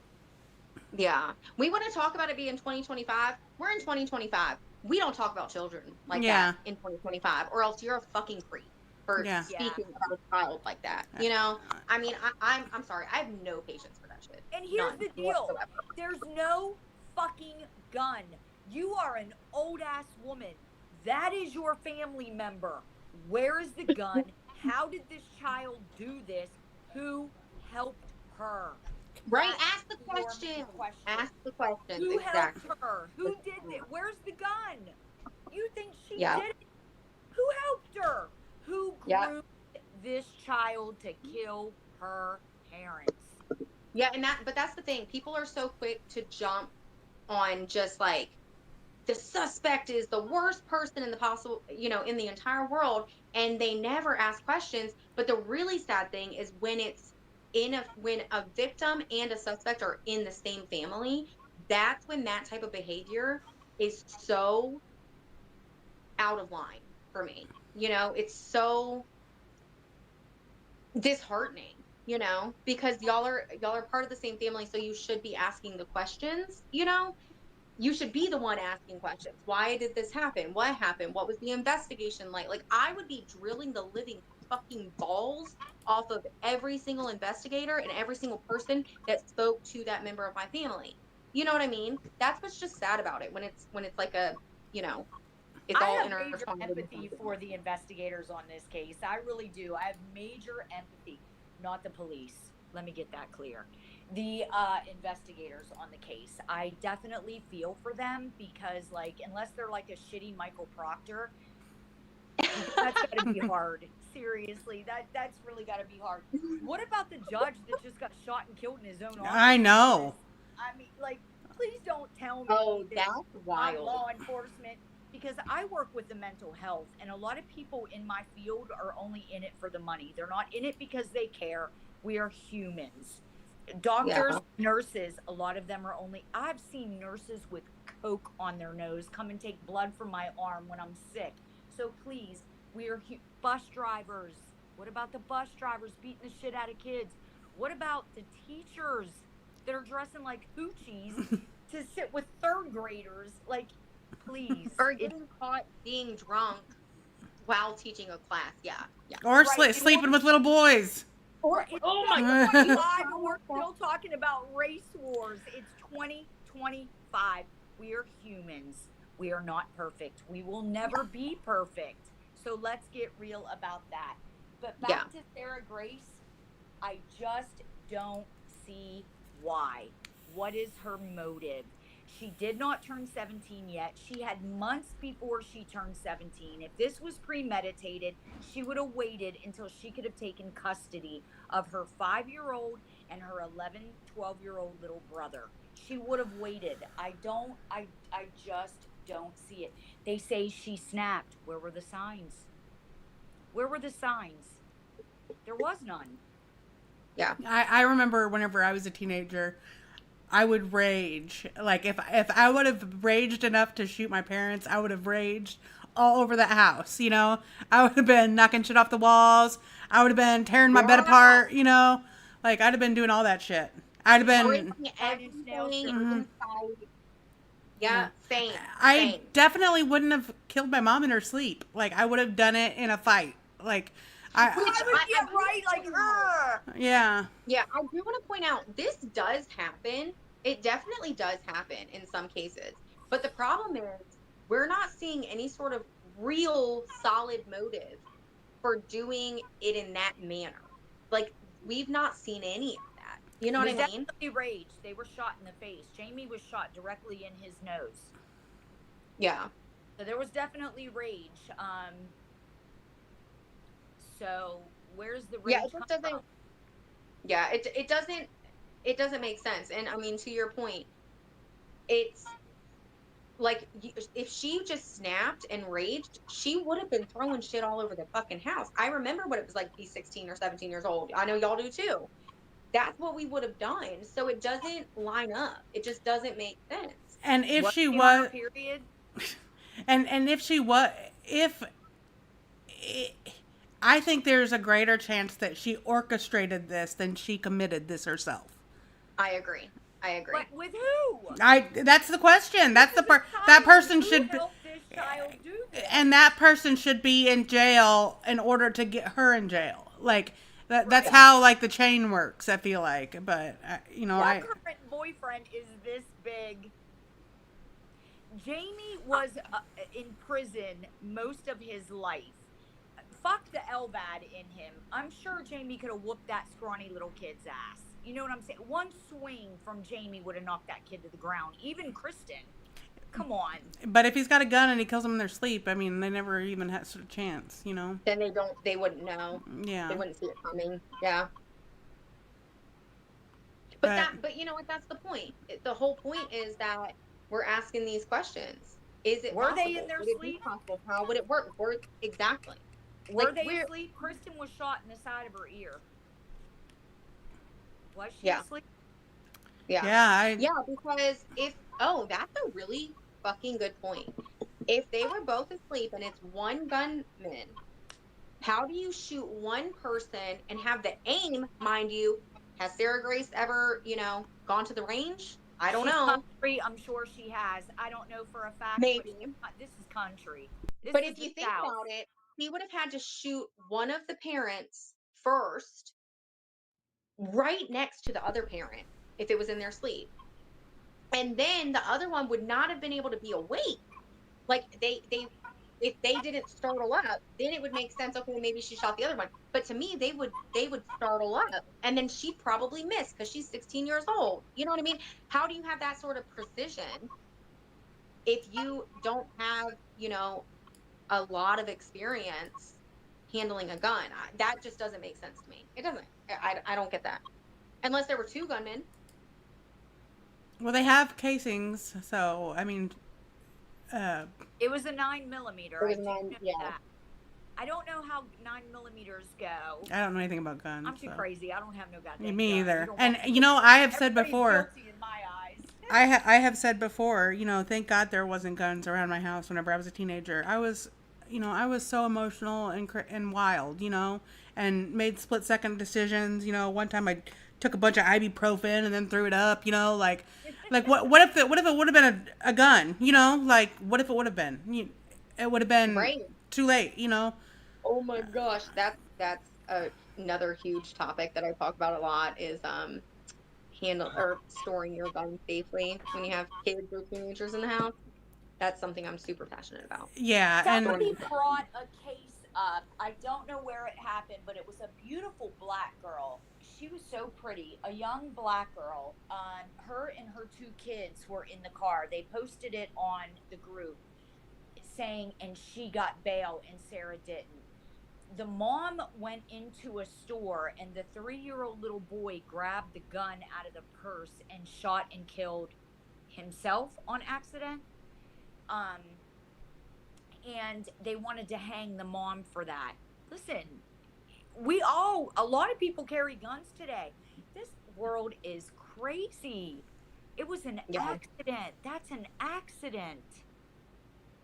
Like split second accidents. My daughter is so obsessed with this family. It's a family of autistic adult children, and the mom is taking care of them by herself. They'll never live alone. They'll never be able to take care of themselves. The oldest autistic son went for a walk and he jumped off a bridge, and he was recording it when he did it. And in midstream, he tried to stop himself. He was like, oh my God, what am I doing? Like sometimes people just don't, you wish you could take things back and it's just too late, and bottom why? Why? That's the main thing. Why? You got to find out why. You just, why? Yeah. You know, she's 16 Yeah. and like, I stopped myself because somebody that I love very much hung themselves, and just why? You know, young people make crazy decisions, but the whole point of the matter, there's no way she did this by herself, and the whole proof she didn't do this by herself. Where's the gun? Where's the gun? The lake was drained, the house was destroyed, the front, the back, the side, the other side, everything was destroyed. There's no gun. Where's the fucking gun? They went to the current boyfriend's house, took all his guns. He had 3 nines. The guns were given back. They didn't match. The ex's guns didn't match. Who helped this child do this? If she in fact did it, who helped her? Yeah. There's got to be Because some that's kind the of person that digital. should fry. I'm just beside myself. I don't know. One thing on our list was to discuss the coffee house crime video that shares. I was just on that one. I was literally just looking at it. Okay, can I talk about this one? Yeah, because I didn't know about this. Yeah. Okay, so one of my favorite, like all-time favorite YouTubers, his name's Adrian. He has Coffee House Crime on YouTube, and I saw that the Sarah Patrick case was on his YouTube yesterday, and so I was like, awesome, he's covering it. He's in the UK. So I went to watch it. He had so much information, fucking incorrect. He talked about her like she's guilty, not like she was just. They all are doing that. They are all doing that. I don't understand it. Hidden true crime. I lost so much faith in him. I was like, I was being pissed. I was really upset. I was like, why? And I even commented on the video. I was like, I really wish you had waited to post this. But the problem is with the internet and social media, people want to jump on a subject when it's hot. And that's what happens with true crime people who start out with good intent, but then they start seeing the likes, they start seeing the comments, they start seeing the money coming in for it, and then they just want to jump on what's hot. They don't want to have meaningful conversations. They just want to report on the best story to tell. And I really didn't think that Coffee House Crime was like that until I saw that video. And I was so disappointed. But it's the perfect example of do not fucking believe everything that you see on the internet. Because I admired the hell out of his YouTube channel until that video was posted. So don't believe everything that you see because they're trying to sell you on a really good story. That's their whole thing. So yeah, sorry, I was so mad about this. Yeah, just like the mountain of evidence thing. Bo in the chat said, I saw something on Nina's TikTok. Who's Nina? She's a TikToker, I believe. I think she's a TikToker. Hold on. Yes, she's a TikToker, I think, who has been kind of talking about the case. But I think if I have the right person, I think she's the beauty influencer. Oh yeah. Yeah. Nina, I love you. Yes, I like her too. Yeah.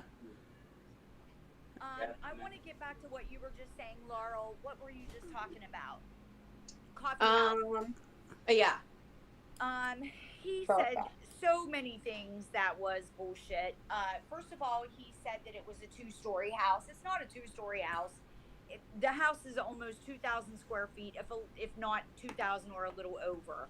It's a 1-story house. It was not. He's in the UK, so people expect him, because he has a big channel, they expect him to have good information, and he doesn't. He's in the UK. He has less information than we do. Sorry, go ahead. I'm just so mad. There's only 18 people listening to this, but it's going to be recorded and it's going to be clipped, especially because they hate us now because, for whatever reason, because they're unhinged. Yeah, we're probably going to be the talk of the Facebook group. I'm going to lose sleep over that, I promise. I'm going to lose sleep over that. I'm going to not party any less tonight on Friday night in Phoenix. Okay, but anyways, these influencers, these TikTokers, these true crime content creators, you know, the coffee house, they used Google Earth. They made it look like they were in Georgia themselves. They made it look like they were in the neighborhood themselves. They clipped, they pasted, just like some ignorant ass is going to do to us. So they don't really know what's going on and they have no idea. He said that the house was immaculate as always. Sarah didn't want anybody at her house because her house was always filthy. That's another thing that we need to talk about is Sarah's. People weren't even allowed there. People weren't even allowed. Like, other parents were saying, no, you're not allowed to go there. And Right. which, when I was a kid, nobody was ever allowed at my house, or Mine either. by my Mine. either by my mom or by their family, you know, because they just knew they knew the reputation my mom had, and I would be too embarrassed to have them over and to have people talk to my mom. And Right. The man he reiterated it twice that the house was always immaculate and tip top shape. That's not true. They had roaches. The house was not clean. The police, well, we'll just allegedly, the house was a mess. So, and people said that Sarah did this because her boyfriend was not allowed over there. Sarah was so embarrassed of her house, she didn't want her boyfriend there. Sarah, so that's expelled, and I'm sure Katie can back that up as well. I relate to that so much too. Me too. Me too. My house was not. I was so humiliated. Me too. Granted, in a weird way, for some reason, kids did like coming to my house. It wasn't like a drug house, but it was filthy to the brim, and kids still wanted to come there, but I did not want them there. So I get that. Yes, me too. And whenever Mason was little and I was in school and stuff, when the house was messy, I wouldn't let kids come over, whenever I was going through a lot. So, I get that. But the friend that spoke on her behalf at the little cutie patootie with the 2-year-old little boy, yeah. And then got ripped to shreds for that because she actually had the child and is raising it appropriately. That burned me alive, seeing those nasty comments about her. Oh, that burned me up. They're so mean for no reason. Katie said the rumor that Sarah did it because she wanted her boyfriend to move in is crap. She was utterly embarrassed of the house. She said her mom did not clean. And which goes to the gloves in the closet, because Sarah was always the adult in the family. And if you go back years and look at Sarah chastising her mother as if Kristen was the child and Sarah's the adult, Mom, get off the internet. You're embarrassing all of us. Over and over and over again, Sarah had to be the adult.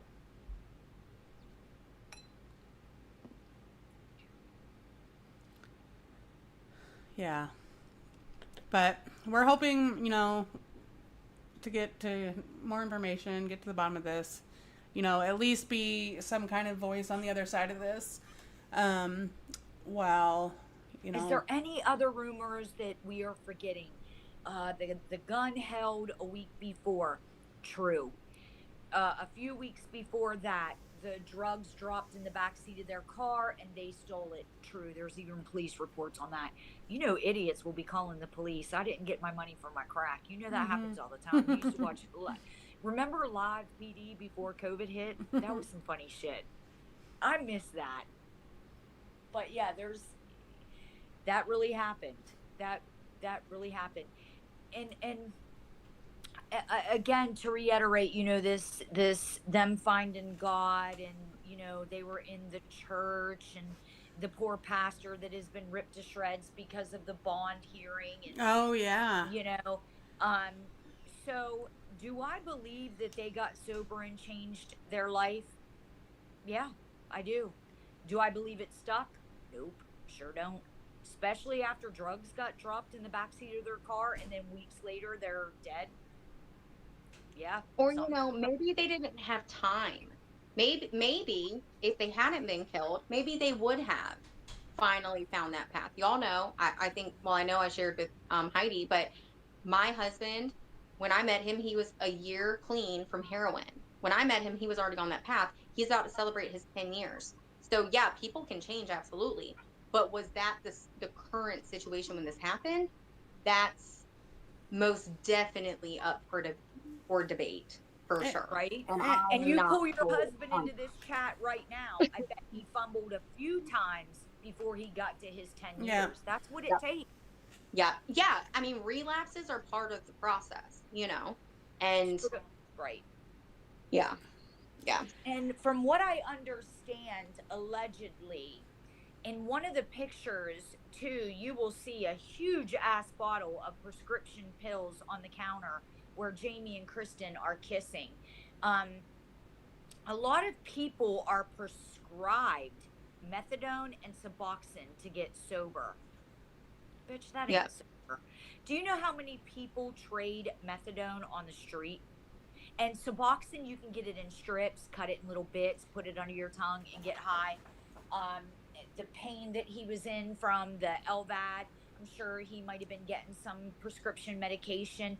He might have been sober. Jamie might have been doing what he had to do to get his new heart. But then you got Kristen over here. So who's to say? We don't know. We have Right. no idea what was going on in that house.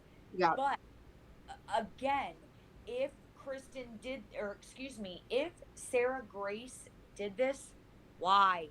Who helped her? Where's the gun? There's no gun. Somebody helped her. She's 16. What pervert helped this child? Yeah. Yeah. Who helped Yeah. her? And I mean, yeah, with people who get clean on the surface and on social media, it may look that way, but like you said, there are pills that are being shoved down people's throats. You know, that's another topic in and of itself. But so you can be in the process of getting clean without actually living that lifestyle. You know, and you can present it like you are living a clean, sober lifestyle without that actually being your lifestyle. You know what I mean? Right. So that's like those are some of the questions, you know, I And would, you that we have have to a tell your response. doctor, hey, I'm in recovery, so can I get something non narcotic? If you don't tell your doctor that, how's your doctor supposed to know that you're a meth head? He Right. doesn't. So he's going to prescribe you medication. And any drug addict is so good at manipulation. So good. I would be really curious if he would. You said something about him trying to get a heart. Um, if he specifically or anybody resorted to the synthetic drugs, my K2 played a big part in my family back whenever it got popular back in 2012 or whatever, and there was a lot of comments on that Facebook post about K2. Do you guys know anything about that? I'm not familiar with. Okay, so neither. it's supposed to be like a synthetic marijuana, so it might Like some spice? spice, yes, spice. Okay. Why Yeah. don't Oh, you? I That's am. the problem with not legalizing marijuana right there. Yeah, and Yeah. I hope that didn't take his family because it's very very addictive. It very very very addictive. I'd be Yeah. curious to see the toxicology reports. I don't think that I don't think that's going to be I think K2 is made so many different ways with so many different chemicals that I don't think it's detectable on toxicology. I think they would have to find it. We should talk about the toxicology reports on Jamie and Kristen. Where are they?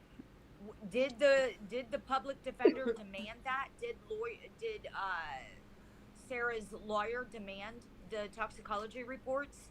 So I'm gonna say, just from my experience in watching these cases and like doing my research on them, typically, from what I know, if it's a gunshot wound, they're not gonna do that because they're going in for the autopsy looking for cause of death and injuries. They're not Well, necessarily looking for toxicology unless there's no clear signs of like, you know, blunt force or if there's no signs at all to clearly say, but these people were obviously shot. But So I really don't know if they did that. what about unless they were victimology? cremated, they can go back and get the toxicology reports. I want to know what Jamie and Kristen's toxicology reports were. Yeah. Please What and were you thank saying? you, officers. Since you're watching us, Carrollton County, we were warned that Carrollton County was watching us. Let us know about the toxicology reports. Thank you. I'd love to know. Yeah. Would love to know. For Sarah too, even though, you know, I that's, was just going to say that. I would like to know Sarah's toxicology reports. I doubt they did that because And the night why were of. the drains in the bathroom ripped up? From what I understand, they all shared one bathroom.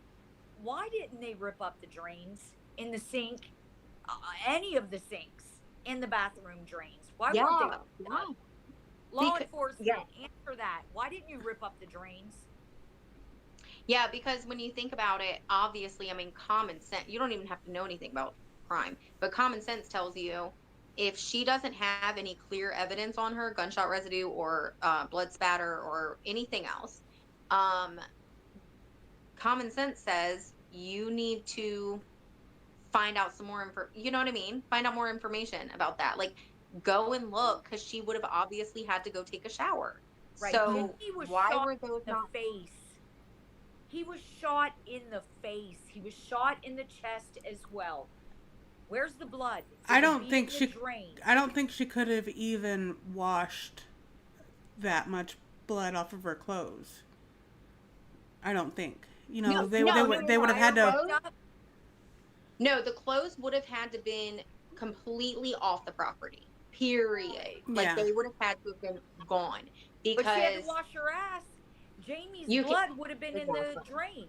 Did they rip the Exactly. drains up? LAE, did you rip the drains up? If Yeah. not, go back, please. Go back Yeah. and rip those drains up. But at this point, it's a contaminated crime scene, so they can't Nobody's even do there. that. It's too Nobody's late. there. That house is shut down and closed off. They can go back and rip those drains up. Rex Heuerman, But look into that case. but They what waited the years. Sorry. but oh, did they really? Yes. They waited years to rip up Rex Heuerman's drains.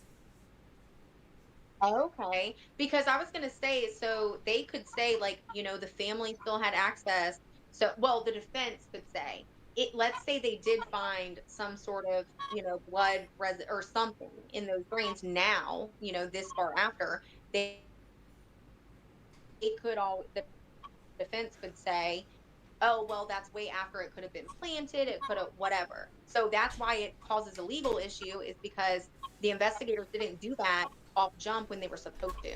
So They it should causes have done issues. that. So the investigators at this point wouldn't even want to do it. Jamie's a man. They should have done it. Why Yes, would they his should have blood done be in that drain? Did he have cuts on him before the shootings? Did he have cuts on him? Was his stitches leaking? Did he have his period? Why was his blood in the drain? Why would Jamie Brock's Right. blood be in the drain? Why did you Yeah. not rip up the drain, law enforcement?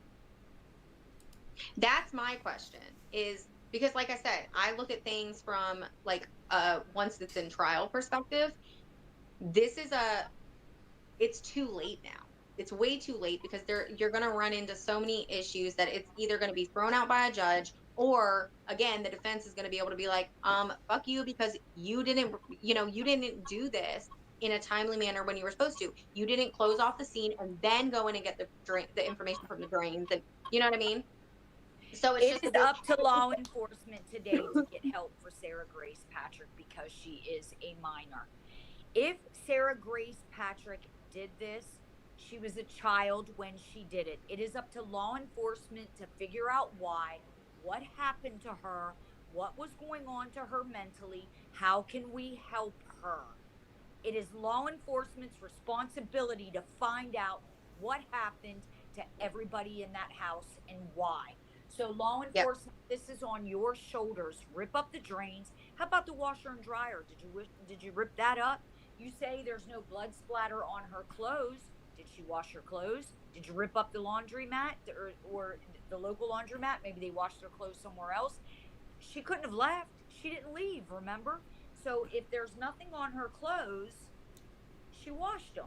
And what about the door No handle of the bedroom? Right? So she obviously... Yeah. Oh, yeah, the door handle, the light switches. Like, come on. Why? And maybe some of this is in discovery, maybe so, but I've yet to fucking see it. And we're being told, just believe us, just trust us. Fuck you. I am not going to just trust you. You got to give me something. At this point, we don't know what you actually did. I've heard that there's a bunch of digital evidence, but give Mountain. me something scientific. Oh, a mountain. A Yeah. mountain. Is the mountain in the Yeah. room with us? Yeah, do you want to see my search history? Woo! Yeah, my search history is crazy too. Yeah. Right. I want more than somebody's search history, especially of fucking teenagers. Oh my Come God, let me tell you on right now. If I was accused of a crime and you looked at my search history, the public would be like, this girl definitely did it. 'Cause she looks up some weird shit. But I'm interested in true crime, so it makes sense. So I'm not buying the search history, especially if it's after That's what the I was going murder to say. Yeah. trial. Yeah. Because then she could be taking an interest because of what happened. You know what I mean? So I don't, that's not enough for me. It's just not. There's so much. It really, it is all on law enforcement right now. Like the drains, the washer and dryer, is there blood anywhere throughout the house? Who helped her? The boy that was arrested at 4 days before, Sarah, Bible. 5 days, excuse me. This is a 17-year-old boy that was arrested with possession of methamphetamines. Why are people in your county doing methamphetamines at 17 years old? Why are they dealing methamphetamines at 17 years old? Why do they have assault rifles on their fucking Snapchats at 17 years old? Where are you, law enforcement? What are you doing besides hanging out at the donut shop? Seriously, let's get into that. Yeah, and you got a 16-year-old murdering her parents who have been arrested over and over and over again for child cruelty, for drug distribution, manufacturing, possession. Where's CPS? Where's CPS involved in this? Clayton County, you got a lot to open up on. Yeah, and then, well, I wanted to say two things. One, Bo said most cases don't they give evidence? I believe, don't they? And yeah, they do. I would like to see a probable cause affidavit in this.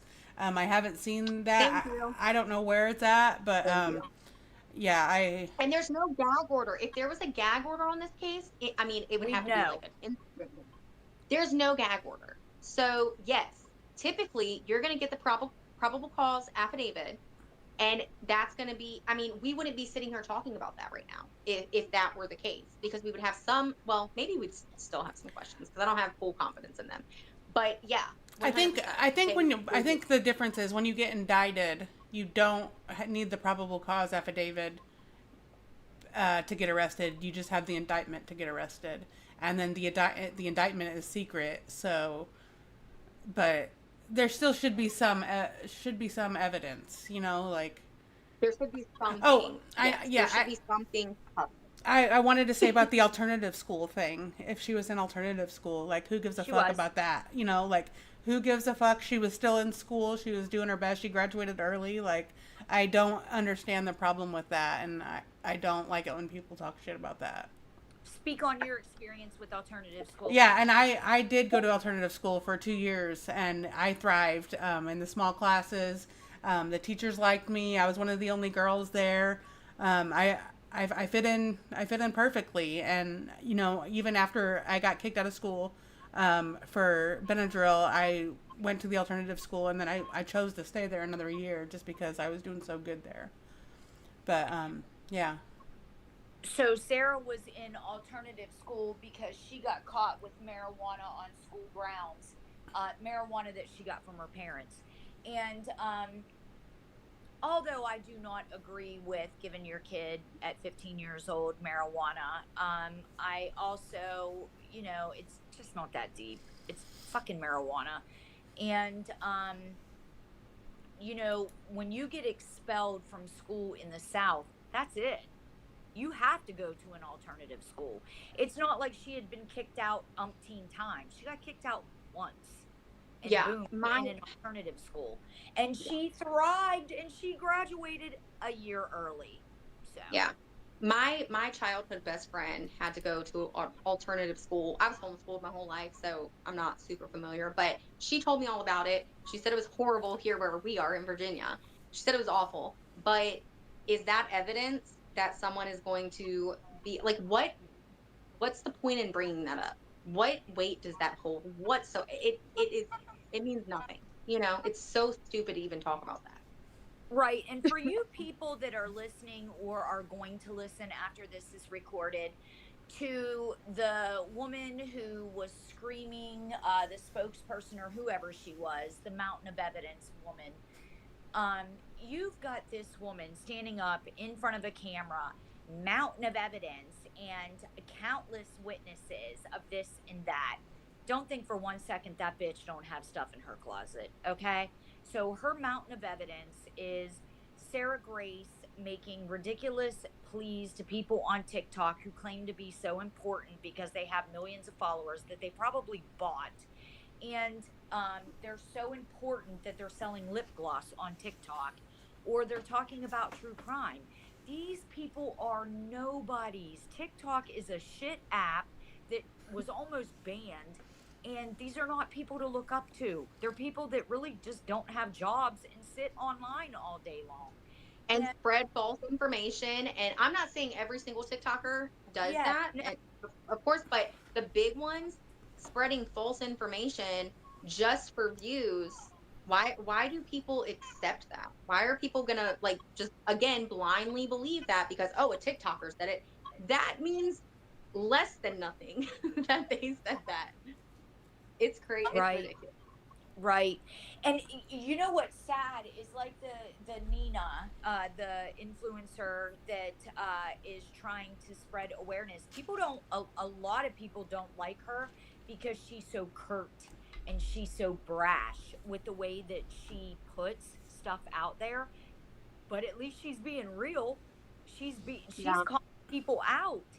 But then you got this other influencer over here with 1 million followers because she's doing what everybody wants her to do. It's the ones that don't do what you want to do. Those are the ones you should really listen to. Seriously, Yep. they're the bad ones that, oh, she don't know what, it's usually them. The ones that are standing up against the grain, they're the ones that I want to be around because they're Same. just easily trustable. They're not they're not here for a popularity contest. Yep, like Defense Diaries. I love Defense Diaries. Yeah. They're looking into this case, by the way. Yep, yep. Bob Alta and his wife Allie. Mata, Woo-hoo! yeah. Yep, yep. Yeah. Great people. Yes. That's so cool. Yeah. AJ says, exactly when this goes on, the news, these situations of parricide, they do a quick release of footage, what they found, etc. And now it's a mountain of digital evidence they have. And then Bo says most cases. Oh yeah, we already read that. So. The digital evidence that they think they have is the house down the road. Their ring cam picked up the gunshots. Sarah was on the phone with her boyfriend after the gunshots happened. But you, Emily, yourself, me, myself, living in a house with violence and partying all the time, you wake up to the loud sounds. You smell that weird smell. You think your parents are getting high again. You get pissed off. You go back to your room. You pull the fucking covers over your head. You try to go back to sleep.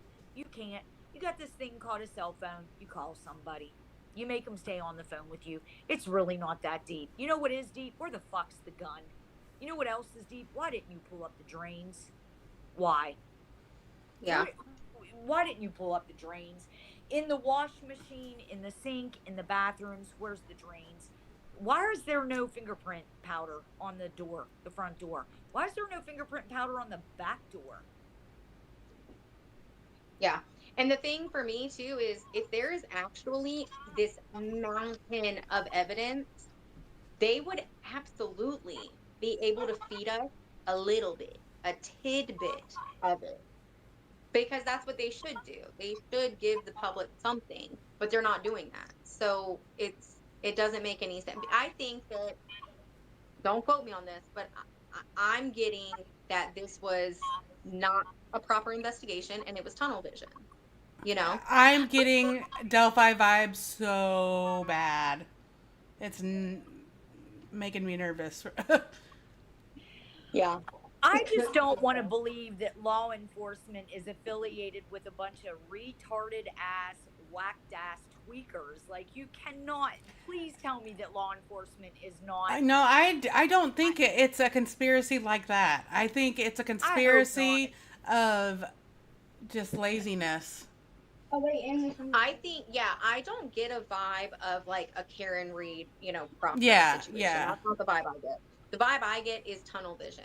It's improper police work or an improper investigation off jump. And then they lost that evidence. I've seen it so many times in so many cases. And that is what I'm getting right now. That's the impression that And they find that I'm getting. the weakest person the weakest person with the most amount of evidence to pin it on. And even though it's weak evidence, it's Yeah. And I'm sure that they were receiving a lot of pressure from the community and from the public because obviously from Sarah herself.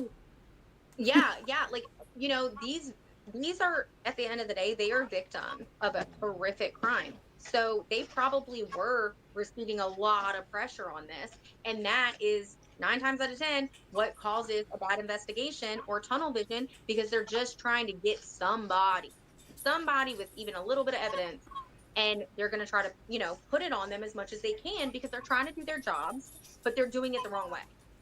Here's the problem. She's 16. Who helped her do it? What pervert helped her do it? You got a bigger problem. What pervert?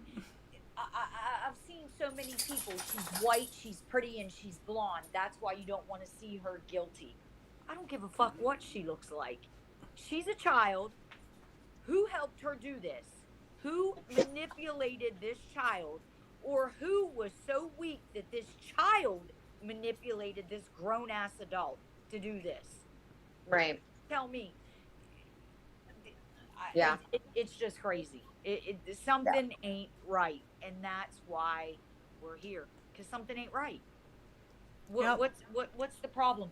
Y'all can clip me, y'all can talk shit on me. Oh, they're going to. My past, they're going Emily's to. past, Yep. Laurel's past. Yeah. I don't give a fuck. I'm still here to tell you, why didn't you rip up the drains in the bathroom sink, or the washer and dryer if you think she had help? Where's her clothes? Where's the gun? And if you think her father or her little brother helped her, why? And I know the one TikToker, they don't have to tell you evidence. They don't have to tell you motive. Yes, the fuck you do. You have a 16-year-old child, now 17, locked up in jail. Where? Either way, they have to tell us. I mean, if it was a 99-year-old man, they would have to tell us, because that's they have a responsibility, and they know this.